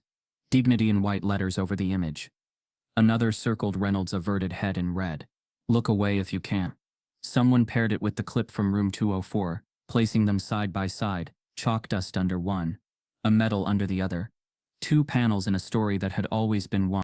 On the bus ride home, the team dozed in that jerky way teenagers do. Malik sat with his head against the cold window and watched the photo multiply. His phone vibrated so often, his palm felt like a drumhead. Jordan's message came first. 3 words that landed like a jump shot hitting backboard clean. Proud of you. Then, also, you see this angle? He attached a crop from a parent in the second row. The photo taken a half-second sooner than the official one, catching Malik's hand extended and unanswered. The caption read, he offered. He wasn't met. Malik exhaled slowly. He didn't wish for the handshake. He wished there had never been a script that made him feel strange for offering one. A DM arrived from an account with 30 followers, and a profile picture of a potted plant.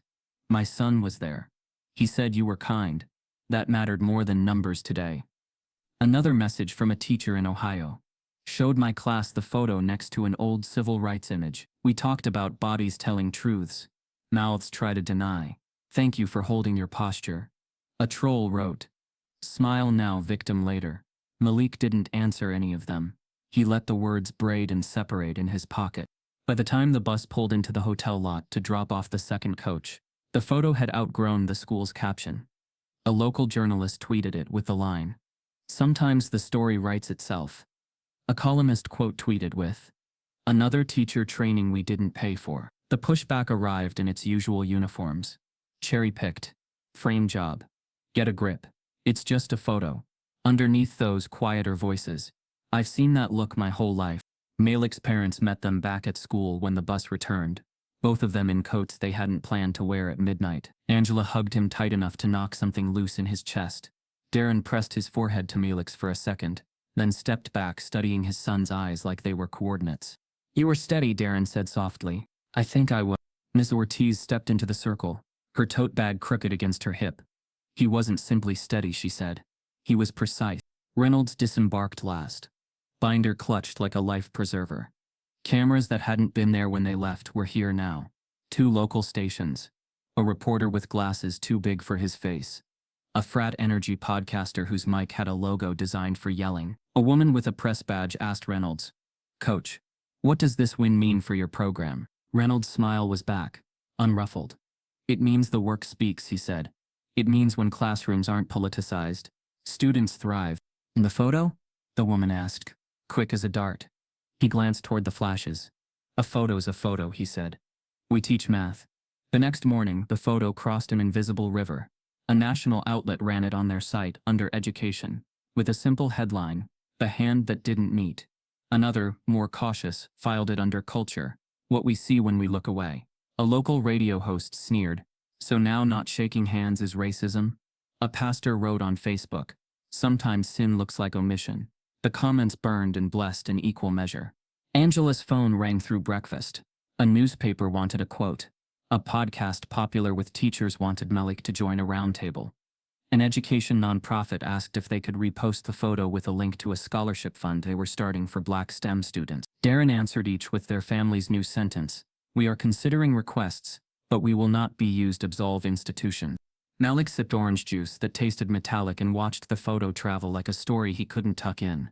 He didn't mind its traveling. He minded the way it was being enlisted into wars he had not chosen. School that day was a static field. Some students avoided his eyes like he had become a mirror. Others wore new buttons he hadn't seen. "Prove it in bold block type." The guidance counselor cornered him near the stairwell. "Media training," she offered brightly, as if handing out granola bars. "We partner with a firm. They help you stay on message." "What is my message?" Malik asked. She blinked. "That you're grateful for the support. That you love math. That you're focused on the future." He smiled without teeth. "I am those things, and also other things." He stepped around her gently. By lunch, the school district had posted a statement that managed to say nothing in 100 words. "We celebrate our students' achievements. We stand for respectful learning. We do not condone social media harassment of anyone." Comments piled like sand against a glass wall. "Name what happened. Say his name. Stop hiding behind respect." Underneath, a predictable counter-chorus. "Stop dividing. This is a witch hunt. Coach Reynolds is a good man." Between classes, Malik's phone buzzed with a number he didn't recognize. He almost let it go to voicemail, then answered, curious against his better judgment. A woman's voice, warm and controlled. "Hi Malik, I'm Tasha from Morning America Live. We've been following your story. First, congratulations on your win. Second, we'd love to have you on the show tomorrow for a live segment. We'll send a car, handle everything. You can bring a parent or guardian. We want to hear from you directly." He stopped in the middle of the hall. For a second he saw himself at a glass table. Lights too bright, a host leaning in. He imagined saying what he had actually said all week. "I did the work. I asked for respect. That's all." He imagined a million people hearing it, and some part of him unclenched. "I'll talk to my parents," he said, steady. "Thank you." "Of course," the producer said. "We sent an email to your principal as well to coordinate. We're on your side here." After school, at the kitchen table, they considered the offer. Angela paced because sitting would make her explode. Darren read the email twice, then once more aloud. "Live," he said thoughtfully. "No edits, no safety net, but also no slicing of your words into someone else's argument." "I want to do it," Malik said. "If I can speak without someone standing between my mouth and what gets heard." "You'll be alone on a set designed to make you feel smaller," Angela warned. "They'll call it a conversation. It's a spectacle." "So was that room when I wrote 6 letters on a board," Malik said. "Spectacle can tell truth if you don't let it swallow you." Angela stopped pacing and looked at him like he'd grown an inch in an hour. "On one condition," she said. "We approve the questions. And we sit within eyeshot." Darren nodded. "And we loop counsel. just in case the district thinks they get to narrate your appearance. They were still drafting their reply when Angela's email pinged louder than the others. A new message from Principal Halpern, with the subject line Media Participation Reminder. The body was polite and stone. Students must receive prior written approval for any media engagements representing the school or occurring during school hours. Due to ongoing reviews, the district is not authorizing media appearances at this time. We appreciate your understanding. Malik felt the sentence hit like a silent alarm. He read it twice, then looked at his parents. Angela's face moved through fury into strategy at speed. Darren's mouth flattened, then curved into something like respect for a worthy opponent showing its hand. Of course, Angela said, voice low. Of course they try to hold the volume knob. Darren typed 3 words onto his phone and slid it to Malik. We go anyway. Malik breathed once. In for 4, held for 4, out for 4. We go smart, he said. We go on our own voice, not theirs. Before they could reply to the network, a second email from the principal landed. This one CCing the district liaison and the school's legal counsel. Meeting required. Media conduct 7:30 a.m. tomorrow. And beneath it a forwarded message from the network producer that made Malik's stomach flip. Per district request, we'll need Coach Reynolds on set to provide context. If he cannot join, the segment is postponed. The subject lines stacked like sandbags overnight. Meeting required. Media conduct, 7:30 a.m. Segment contingent on Coach Reynolds. Reminder, classroom recording policy, community statement forthcoming. The house breathed in the thin hour just before dawn. Angela at the stove with coffee, Darren at the table with the district handbook open, like a hymnal, Malik pressing a cold glass to his forehead, as if it could lower more than temperature. They'll try to make you a condition of your own story, Darren said. Or make Reynolds your chaperone. Angela read the principal's email again, fingers drumming the counter. Not authorizing media appearances at this time, she quoted. As if your mouth belongs to them because your desk does. Malik stared at the small blue dot next to a new text from the Morning America Live producer. We'd still like you. Legal says we can frame as student story, not school representative. We can proceed without Coach Reynolds if your guardians consent on camera before the segment. He showed it to Angela. They're asking us to parent on air, she said. They're asking us to protect him where the district wants to stage manage him, Darren said. Difference. They walked into the 7:30 a.m. meeting with the same formation they'd taken all week. Malik, centered, his parents flanking him like commas placed to hold meaning. Principal Halpern wore navy, and concern. The district liaison had a stack of printouts and a smile that said let's avoid escalation while escalating. Mr. Reynolds sat at the end of the conference table, hands folded, tie the color of fresh paper. Thank you for coming, Halpern said, voice pitched for cordiality. We want to avoid misunderstandings. Media can be tricky. Angela didn't sit. Media is only tricky when truth is conditional, she said. Our son has been invited to speak about his own experience. He will do so. The liaison's smile deepened. We are not forbidding Malik to speak as a private citizen. We simply ask that he refrain from representing the school while an internal review is underway. I'm not a spokesperson, Malik said. I'm a person. Reynolds cleared his throat. Careful. No one is denying your personhood, Malik. You've been denying my context, Malik said, steady. That's worse in rooms like yours. Halpern put her hand on the table. Palm down. Here are our boundaries. No use of the school's name on air. No filming on campus. No suggesting this is the official position of the district. If you agree to those, we won't obstruct. Obstruct how? Angela asked, too softly to be safe. The liaison glanced at his papers. By reminding the network that minors require district permission when appearing as students, and that the district can reconsider extracurricular participation if policy is flagrantly ignored. Malik felt the word extracurricular ping his chest. His math team spot, the competition already won, and the next round not yet fought. So the cost of speaking is my place. You're hearing the wrong thing, the liaison said gently. We're asking for coordination. We've coordinated for days, Darren said. You reply with weather. Halpern inhaled. I'm trying to protect all parties. Then say plainly that my son may speak without his coach standing over him, Angela said.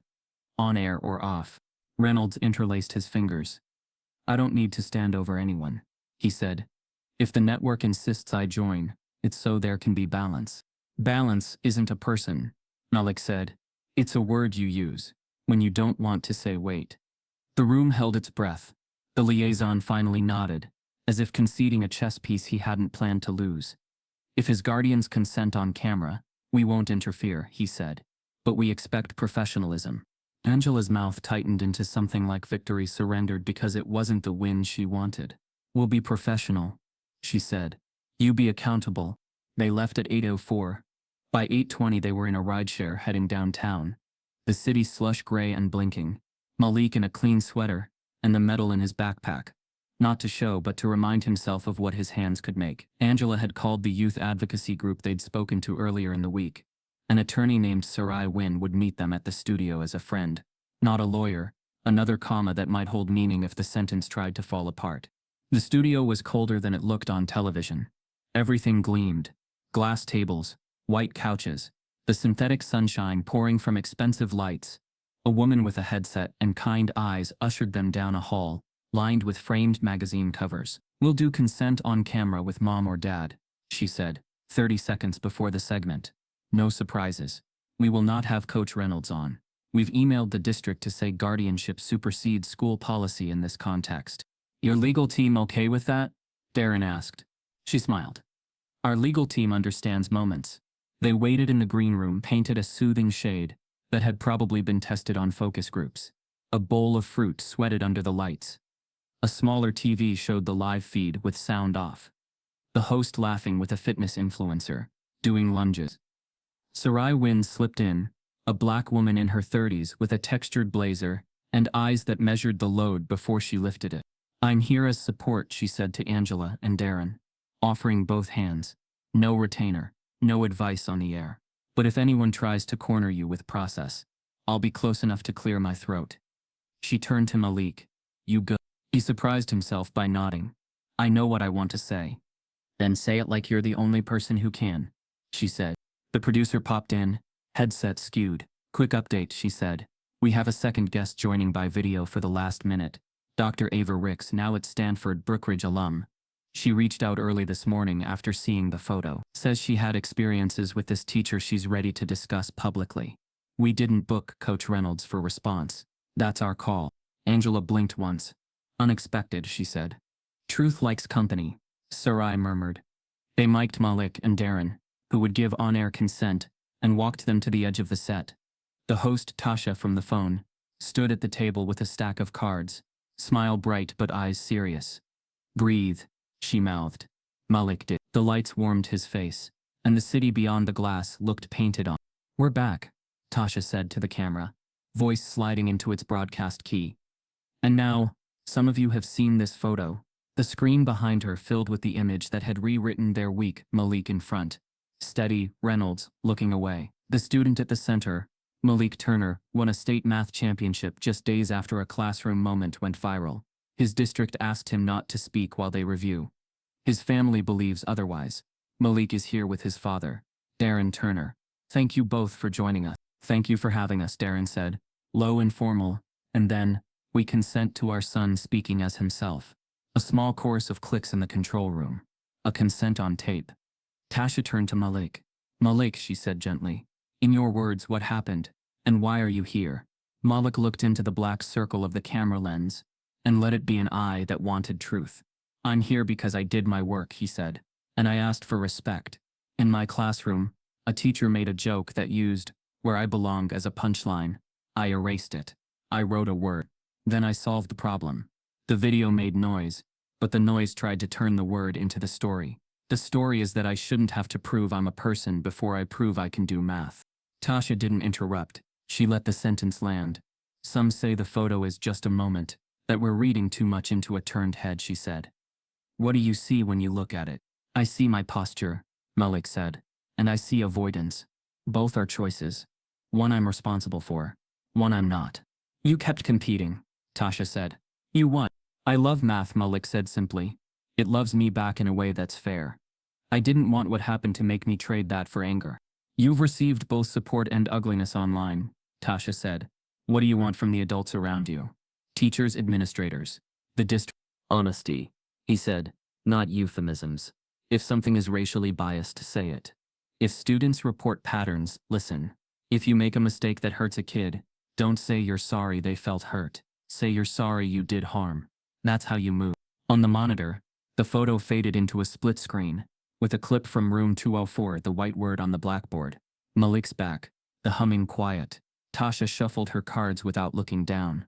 We reached out to the district, she said. They shared a statement. We celebrate our students' achievements, and we are committed to respectful learning. They declined to join us. We also invited Mr. Reynolds. He offered a written response. I hold all students to high standards and regret any misunderstanding. Malik kept his eyes on Tasha, not the monitor. Standards are not a shield, he said. Tasha nodded slightly, just once, like a habit that meant keep going. You're not alone, she said. Joining us by video. Dr. Ava Ricks, Brookridge class of 2010, now a postdoc in statistics at Stanford. Dr. Ricks, thanks for being here. The screen behind them filled with a woman in a light-filled office, hair in a loose bun, a wall of books smiling over her shoulder. Hi, Malik, she said, voice soft but sure. You don't know me, but I know the look on your face in that photo. I wore it too. Tasha asked, would you share briefly what you experienced? In my junior year, Dr. Rick said, I was told by a math teacher, the same teacher, that my attitude would scare off recommendation writers. Too reactive, he said, too sensitive. I learned to make myself smaller. I still got to Stanford, but I lost time learning how to shrink. I'm done shrinking. Silence held for a beat that was not empty. Tasha looked at Malik. What is it like to hear that now? Like someone opened a window, he said. Like I wasn't crazy. Sarai, just off camera, watched the host's eyes. They were wet, but the voice stayed steady.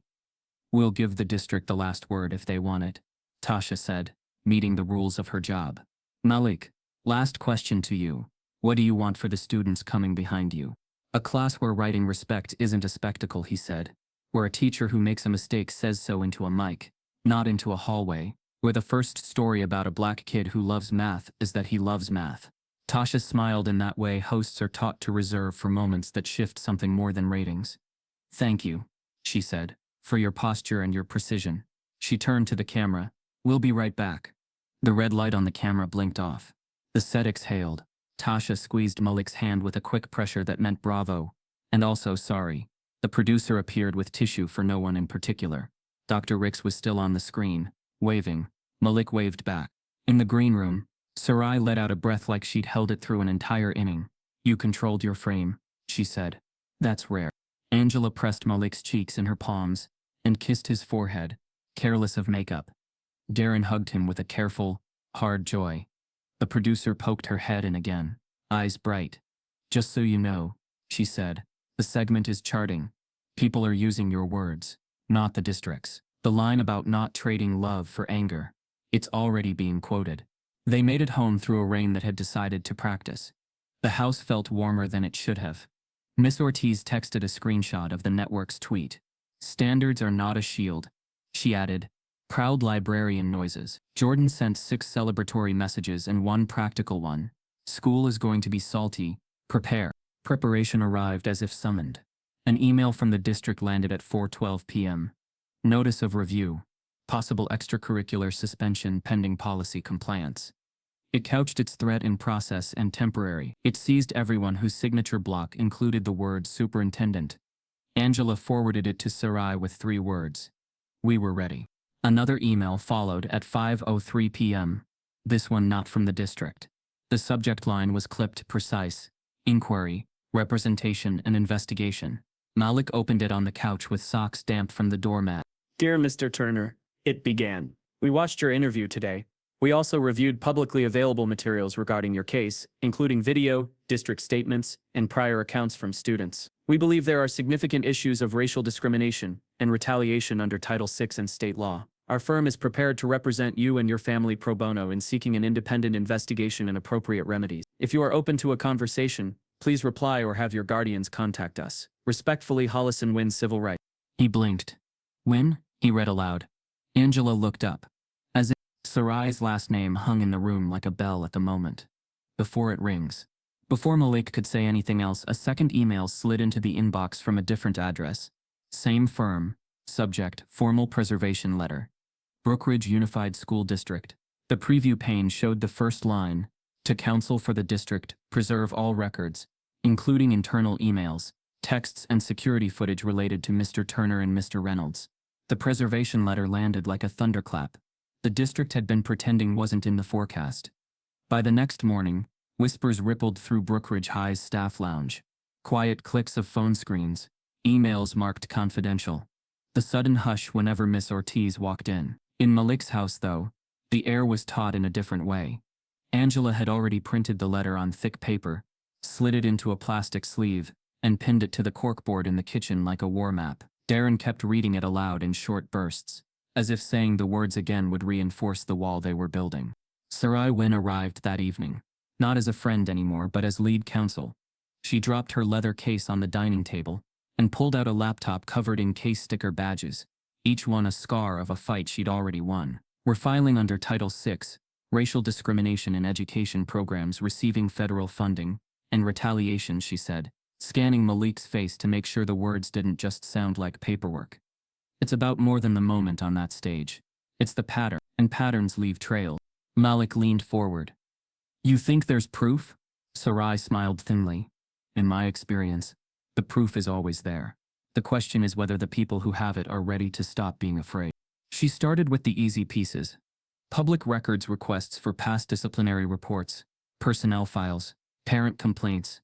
Then came the harder part, calling people.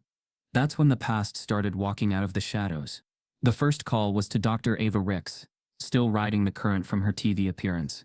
She sent Sarai a PDF within hours, an old email she'd written as a student to the district equity officer, describing Reynolds' warnings about being too reactive, and how she felt pushed out of the math club. The reply she'd received back then was 3 sentences, of bureaucratic frost. We have reviewed your concerns and determined they do not rise to the level of policy violation. Ava had saved it anyway. Then came Marquis Ellison, class of 2015, now an engineer in Dallas. He emailed a 4-paragraph statement about being called aggressive, after questioning a grading error, an incident he said cost him a recommendation for an honors program. I didn't say anything then, Marquis wrote, because my mother was fighting cancer and I didn't want to add trouble.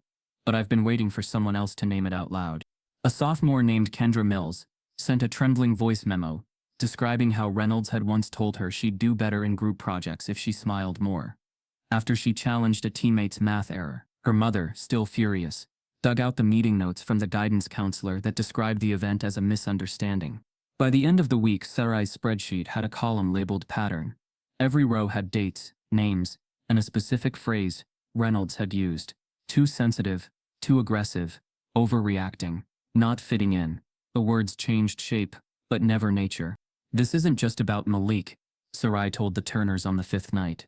This is about a teacher who learned that if you wrap bias in politeness, institutions will hold your coat while you do it.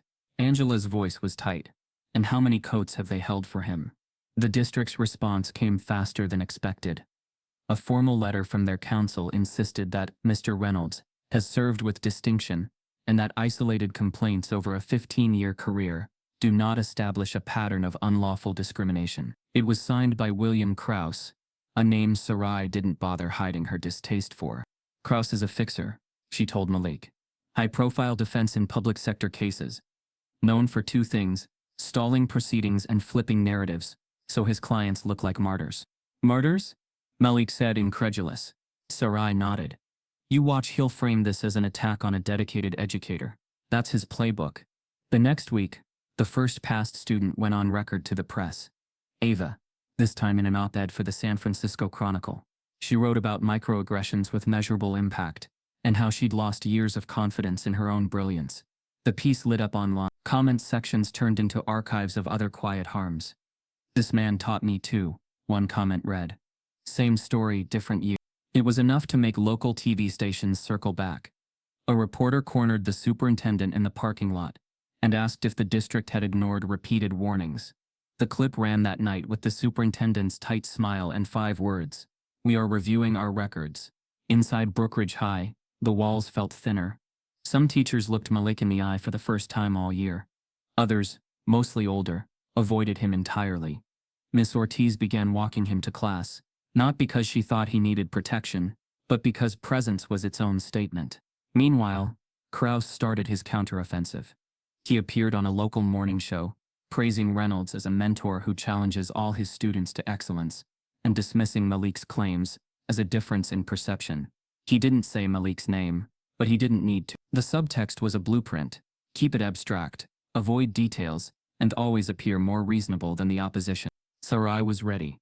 She filed for depositions of past students, citing Ava, Marquise, and Kendra as pattern witnesses. The request landed like a rock in the district's inbox. Krause filed a motion to dismiss most of them, arguing they were irrelevant to the current claim. The judge denied it, saying, "If there's a pattern, I want to see it." The first deposition day was electric. Ava sat across from Krause in a conference room, answering questions with the calm precision of someone who'd trained in statistics.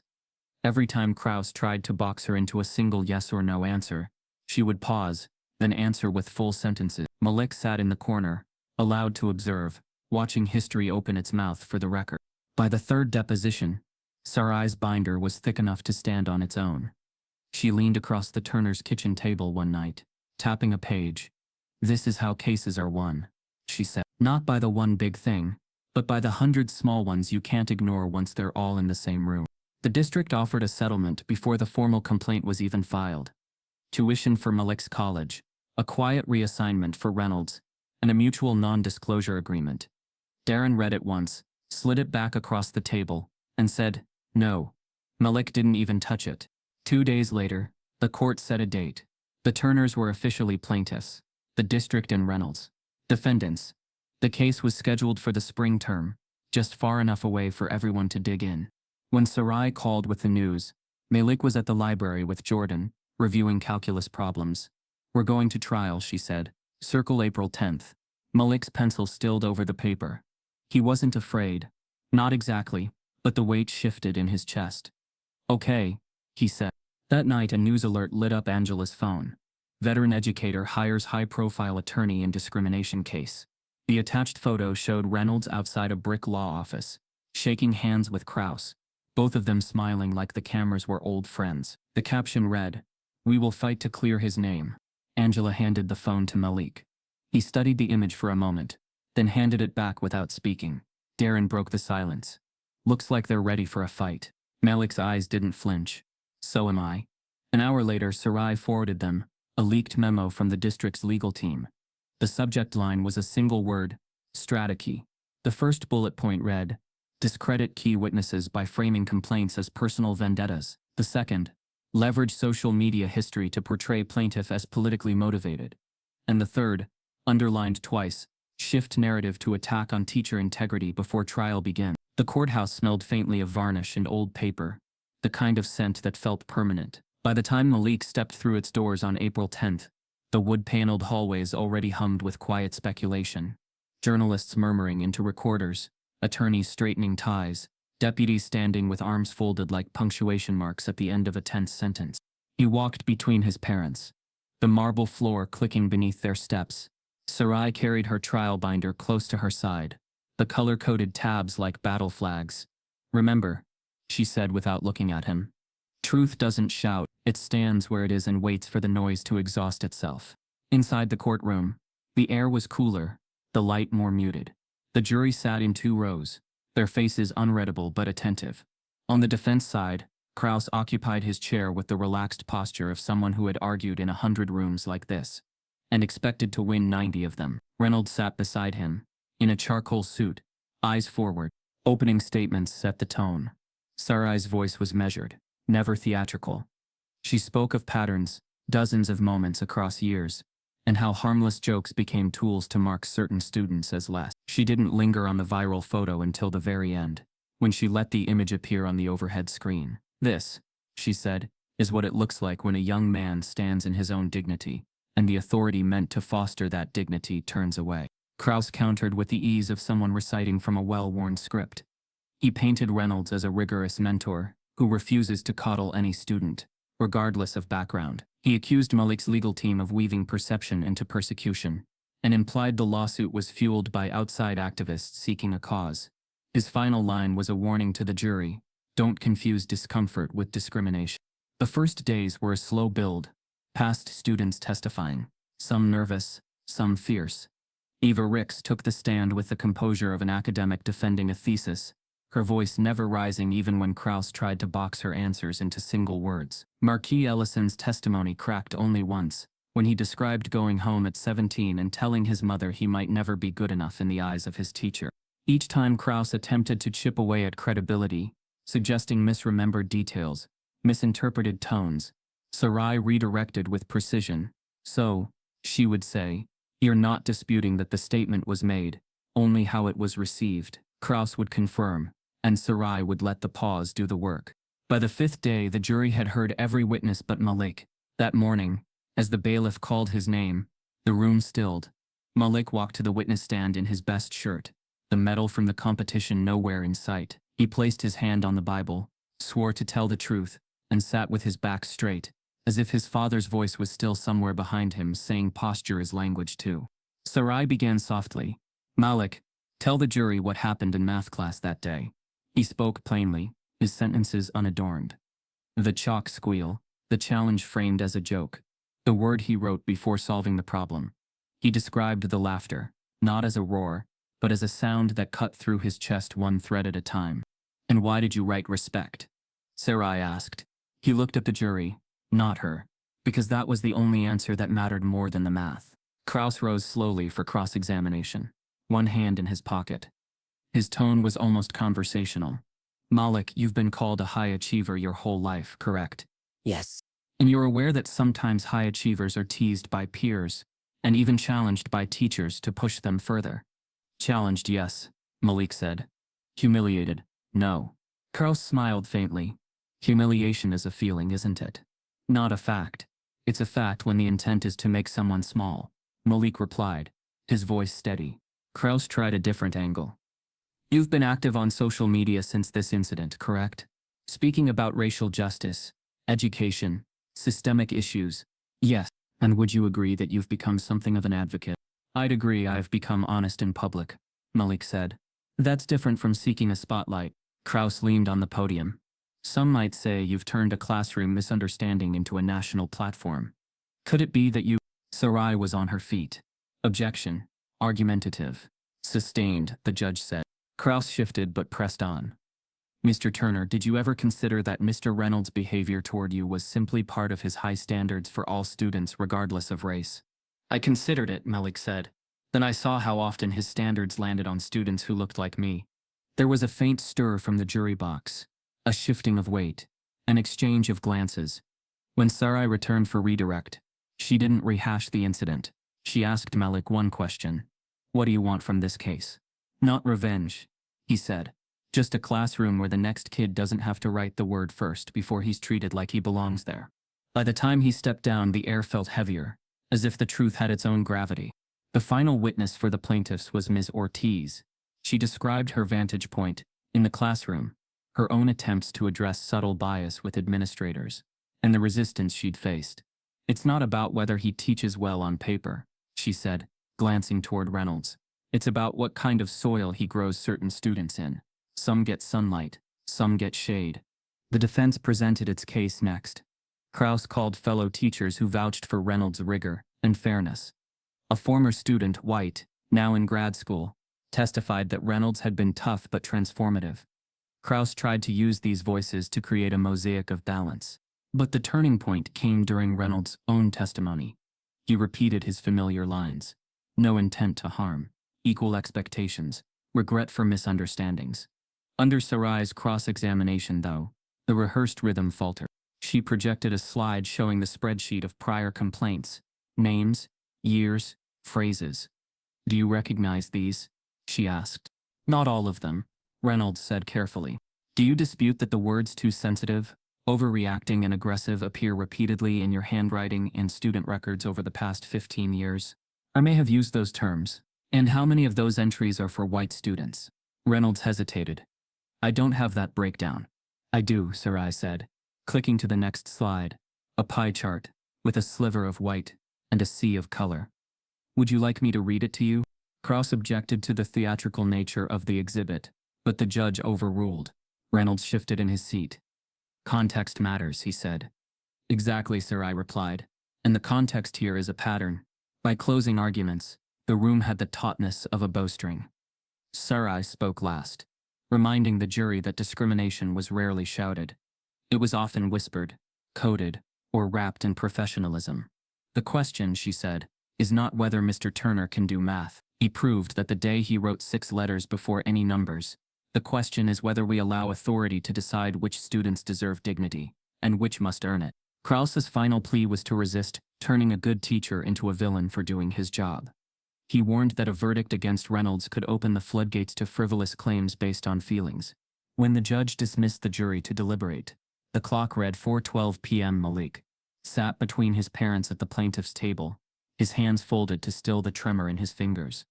Sarai leaned back, eyes closed for the first time all day. They waited. 10 minutes, 20, 45. The murmur from the gallery rose and fell. Then at 5:27 p.m., the bailiff's voice cut through. All rise. The jury has reached a verdict. The jurors filed back in, their expressions sealed tight. Malik's pulse thudded in his ears as the foreperson stood, a folded slip of paper in hand. The judge took it, scanned the lines, and nodded once. In the matter of Turner versus Brookridge Unified School District and Clay Reynolds, she began. We, the jury, find. We, the jury, find. The foreperson's voice caught for a breath that stretched like a thin wire across the room. The judge's gaze stayed steady, a lighthouse in varnished wood. For the plaintiff, the words landed with a clean, unornamented weight. A second later came the specifics. We find the Brookridge Unified School District and Mr. Clay Reynolds liable for racial discrimination and retaliation. Compensatory damages, $750,000. Punitive damages against Mr. Reynolds personally. 7. Injunctive relief, court-ordered policy reforms, independent monitoring, and mandatory training. A sound rose in the gallery. Half exhale, half prayer. Malik didn't move.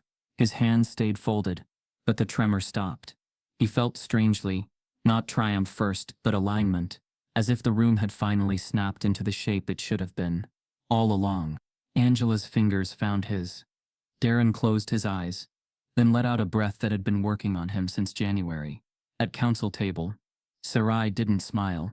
She nodded once, as if meeting a truth she had invited, and also expected to take longer to arrive. Across the aisle, Krause kept his jaw slack in a performance of courteous disappointment. Reynolds stared at the verdict form like the paper itself had betrayed him. The muscles along his temple pulsed once, twice, then went still. The judge's gavel tapped, softer than ceremony. I will issue a written order outlining injunctive relief, she said. The voice of someone who understood that law without teeth is poetry. In brief, the district will conduct an independent climate audit, implement transparent complaint procedures, preserve and publicly report aggregate data on discipline and teacher evaluations, and appoint an external monitor for 2 years. Ms. Reynolds is barred from serving as coach or advisor for student extracurriculars during that period, and must complete corrective training before return to classroom duties. Sarai rose. Your Honor, the plaintiffs also request the district make the summary of findings accessible to students and families in multiple languages. Granted, the judge said, as if that had always been true.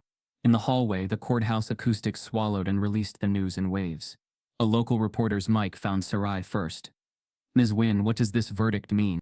It means patterns count, she said, and it means dignity is not discretionary. Mr. Turner, another voice cut in. What do you want students to hear tonight? Malik glanced at the camera lenses, then above them to the iron railing on the mezzanine. He imagined other kids leaning over from there, listening. That we shouldn't have to decorate truth to make it legible, he said. But if we must, we can. He didn't linger. Angela tugged him gently toward the stairwell, away from microphones and into the cooler air 3 steps down. Miss Ortiz emerged from a knot of teachers, cheeks wet, laughter and tears arguing in her throat. You gave us a record, she said, voice thick. Records survive weather. Darren clasped her shoulder. Thank you for standing when sitting would have been easier. A phone chimed. Sarai glanced at her screen and lifted an eyebrow. You just trended above a playoff game, she told Malik. Which means the next hour turns into a sieve. We can catch what matters and let the rest pass. What mattered arrived fast. The district released a statement that was less evasive than anyone had predicted. We accept the jury's verdict, and will comply fully with the court's order. We apologize to Mr. Turner, and to students who were not heard when they should have been. It wasn't poetry. It didn't have to be. The sentence that began with apology was the astonishment. Other statements followed. A national teachers union tweeted, "Rigorous teaching and racial equity are not enemies." A cluster of STEM nonprofits announced new funding to expand bias training for math departments. A state senator wrote, "This verdict is a map. Follow it." The clip from the courtroom, Malik, chin level. Sarai, unflinching. The judge issuing terms ran on loop across networks. The viral photo returned. Paired now with a new image, Malik and Angela on the courthouse steps, his expression quiet, hers the steel of a mother who had learned the weight of words and how to make them lift. Messages poured in. An 8th grader from Detroit. "I saw you and signed up for math club today." A black calculus teacher in Tulsa. "I brought your quote to my department meeting. We are changing how we talk about fit." A superintendent in Oregon. "Privately, I'm starting an audit before anyone asks me to. Thank you for the push." With them came the inevitable bile, accusations of kangaroo courts, of weaponized feelings, but the ratio had changed. For once the river flowed louder in one direction.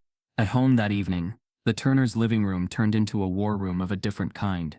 Calls not from lawyers but from producers, publishers, donors, foundations. The red message dots multiplied like lights in a city seen from above. A streaming platform executive was first, his voice smiling through a perfect headset. "We're prepared to offer mid-7 figures for your life rights," he said, breathless with generosity.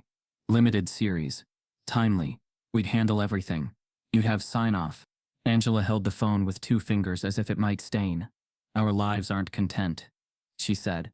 "Their lives." A book agent called next, with an elevator pitch that felt like it had never been elevated at all. A memoir at 18. A co-writer. A tour. Darren asked her how she would footnote students who had testified without wanting their names on billboards. She didn't have a good answer. Then the email arrived that made everyone in the room go briefly silent. The one with the subject line "Partnership Opportunity." 2.5 Media Founder, speaking tour from a media foundation, whose glossy videos played in airports. Their proposal hinged on Malik as symbol a year of speeches. A docu-series. A fellowship in his name. "You can help us turn the moment into a movement." The letter promised. The phrase so smooth it slipped. Sarai watched Malik read it, and then read his face. "Here's the secret," she said softly. "The money is real. The control is not. They will want you to tell a version of the story that can be resolved in 90 minutes and a standing ovation." Malik looked from the laptop to the notes he'd kept tucked behind the clear sleeve of his binder. The ones that had told him to stay quiet. The photocopied smear. He thought of the library table at 2 a.m., of the problem that only opened when you refused to race it. He thought of Dr. Rix's voice through the screen. "I'm done shrinking." "What if I don't want to be the speech?" he said. "What if I want to build the room where a speech isn't necessary?" Angela smiled into her exhaustion. "Say more." "Everyone's asking me to travel," he said. "I want people to come here, even if here is wherever they live. I want to make a place where kids, especially black kids, walk in and are treated like they already belong, where the first thing they write isn't respect as a defense, but as a descriptor." Darren's eyes warmed. "An institution. A lab," Malik said slowly, the word forming as he spoke it. "A place for math and dignity. A place that trains teachers too, not just students. Teaches staff how to see patterns before they harden.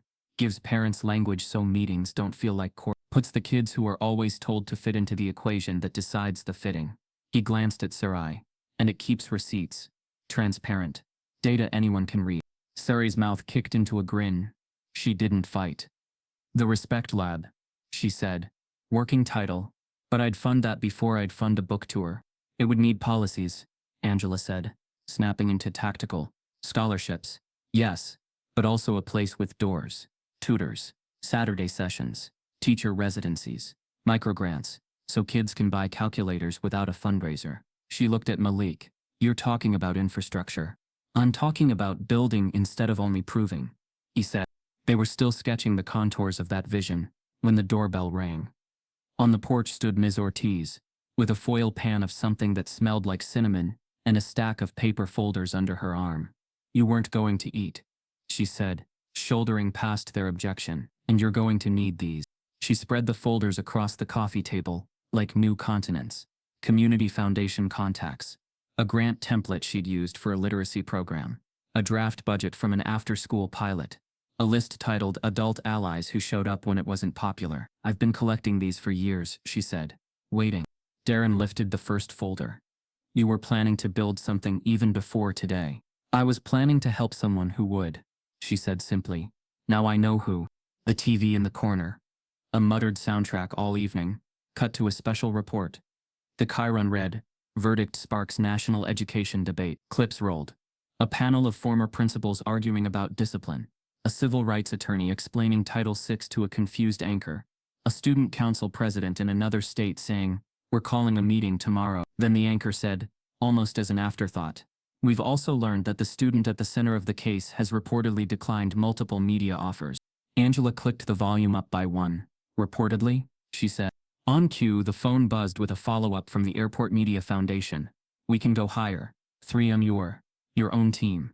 First look on future projects.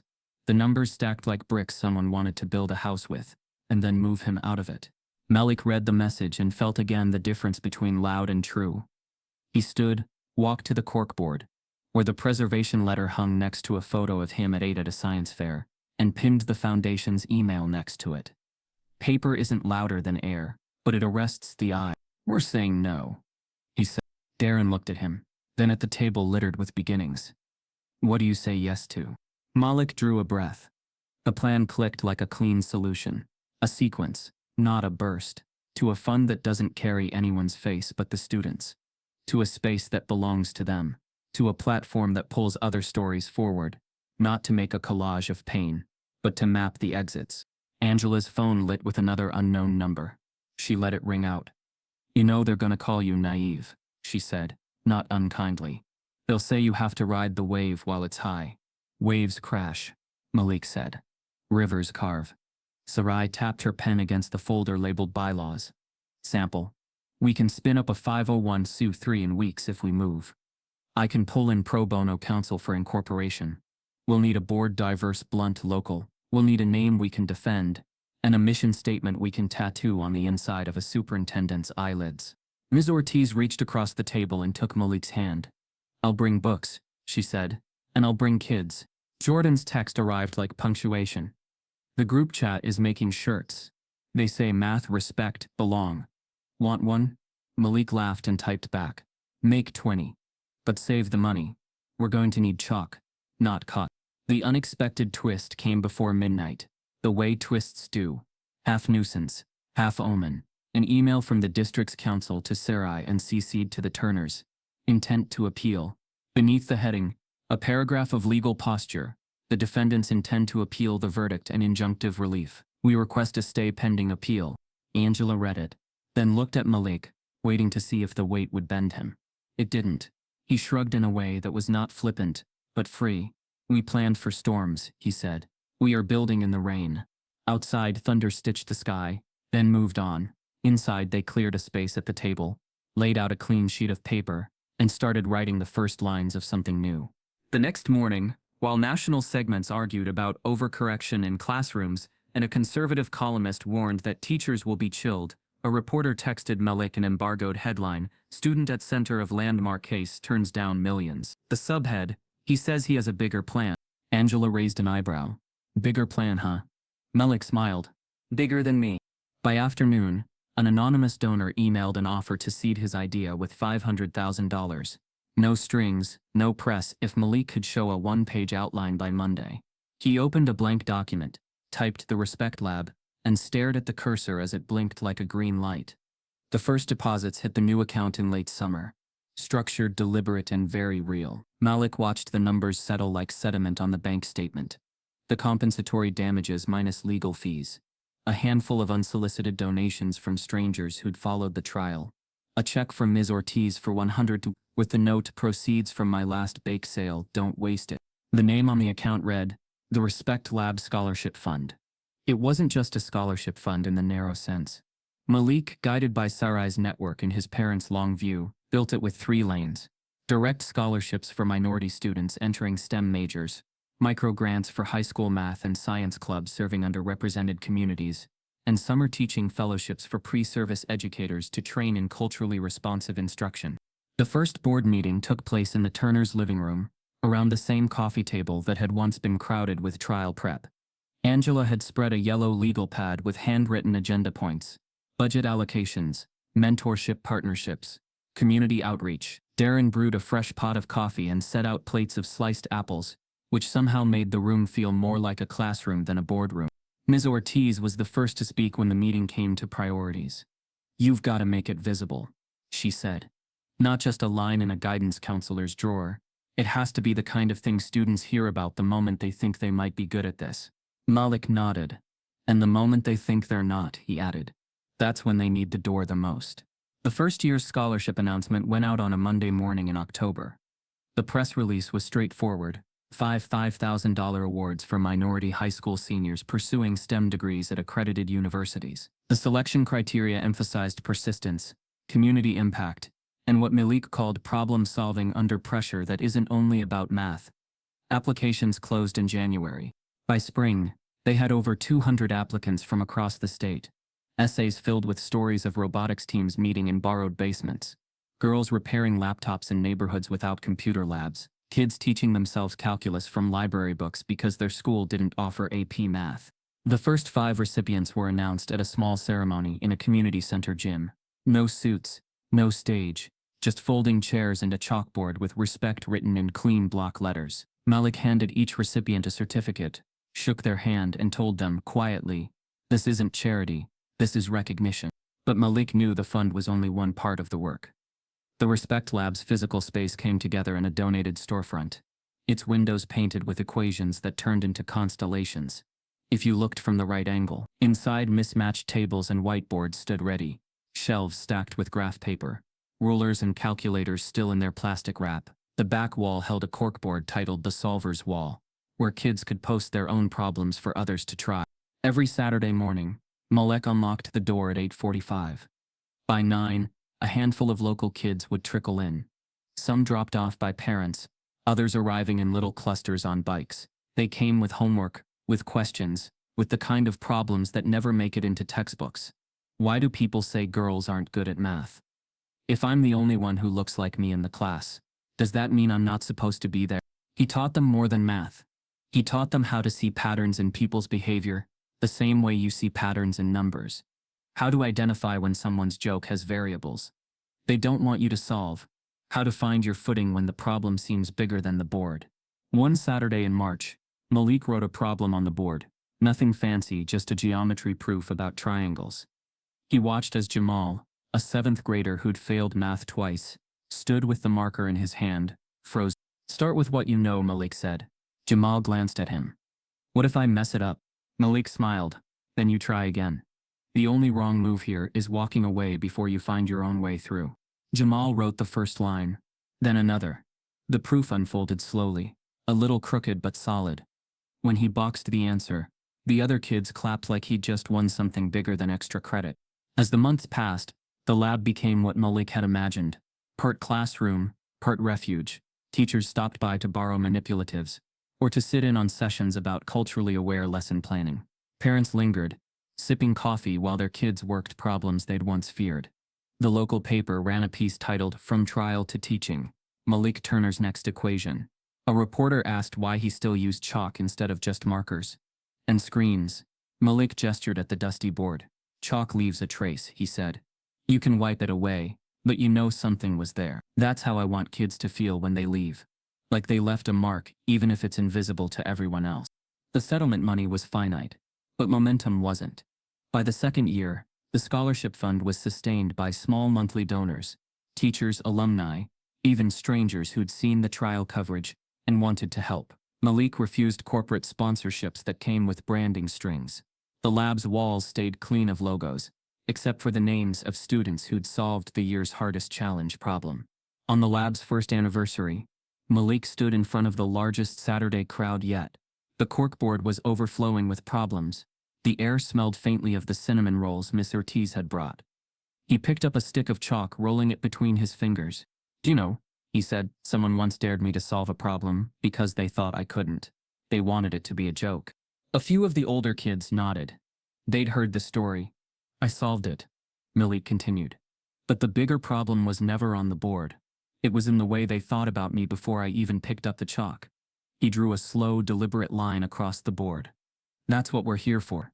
Not just to get the right answer, but to change the way the problem is set. He turned, offered the chalk to a girl in the front row, and stepped aside. She grinned, took it, and began writing. The room buzzed, erasers squeaking, pencils tapping, kids arguing good-naturedly over the best way to simplify an expression. Outside, rain tapped the windows, blurring the painted constellations. Inside, the board filled with lines and curves, evidence of work and thought, and the refusal to be invisible. The chalk dust clung to Malik's hands, not like it had that first day in class. Then it had felt like grit he couldn't shake off. Now it felt like proof of building something. Chalk was no longer a weapon of humiliation. It was a tool of empowerment, smooth and simple, that could sketch out entire futures if you held it long enough. That evening, as he locked up, Malik paused in front of the empty board. He picked up the last stick of chalk from the tray and wrote in clean block letters, "Respect." Then, underneath it, smaller, "They dared me once. I'll keep answering." He set the chalk down, stepped back, and let the quiet hold the words in place. The lights clicked off. The room went dark. The screen fades to black, Malik's voice steady in the dark. "They dared me once. I'll keep answering." If Malik's fight taught us anything, it's that silence only protects the wrong side of history. Every voice matters. Every stand counts, even yours. Type yes if you believe in justice, and subscribe if his story stayed with you.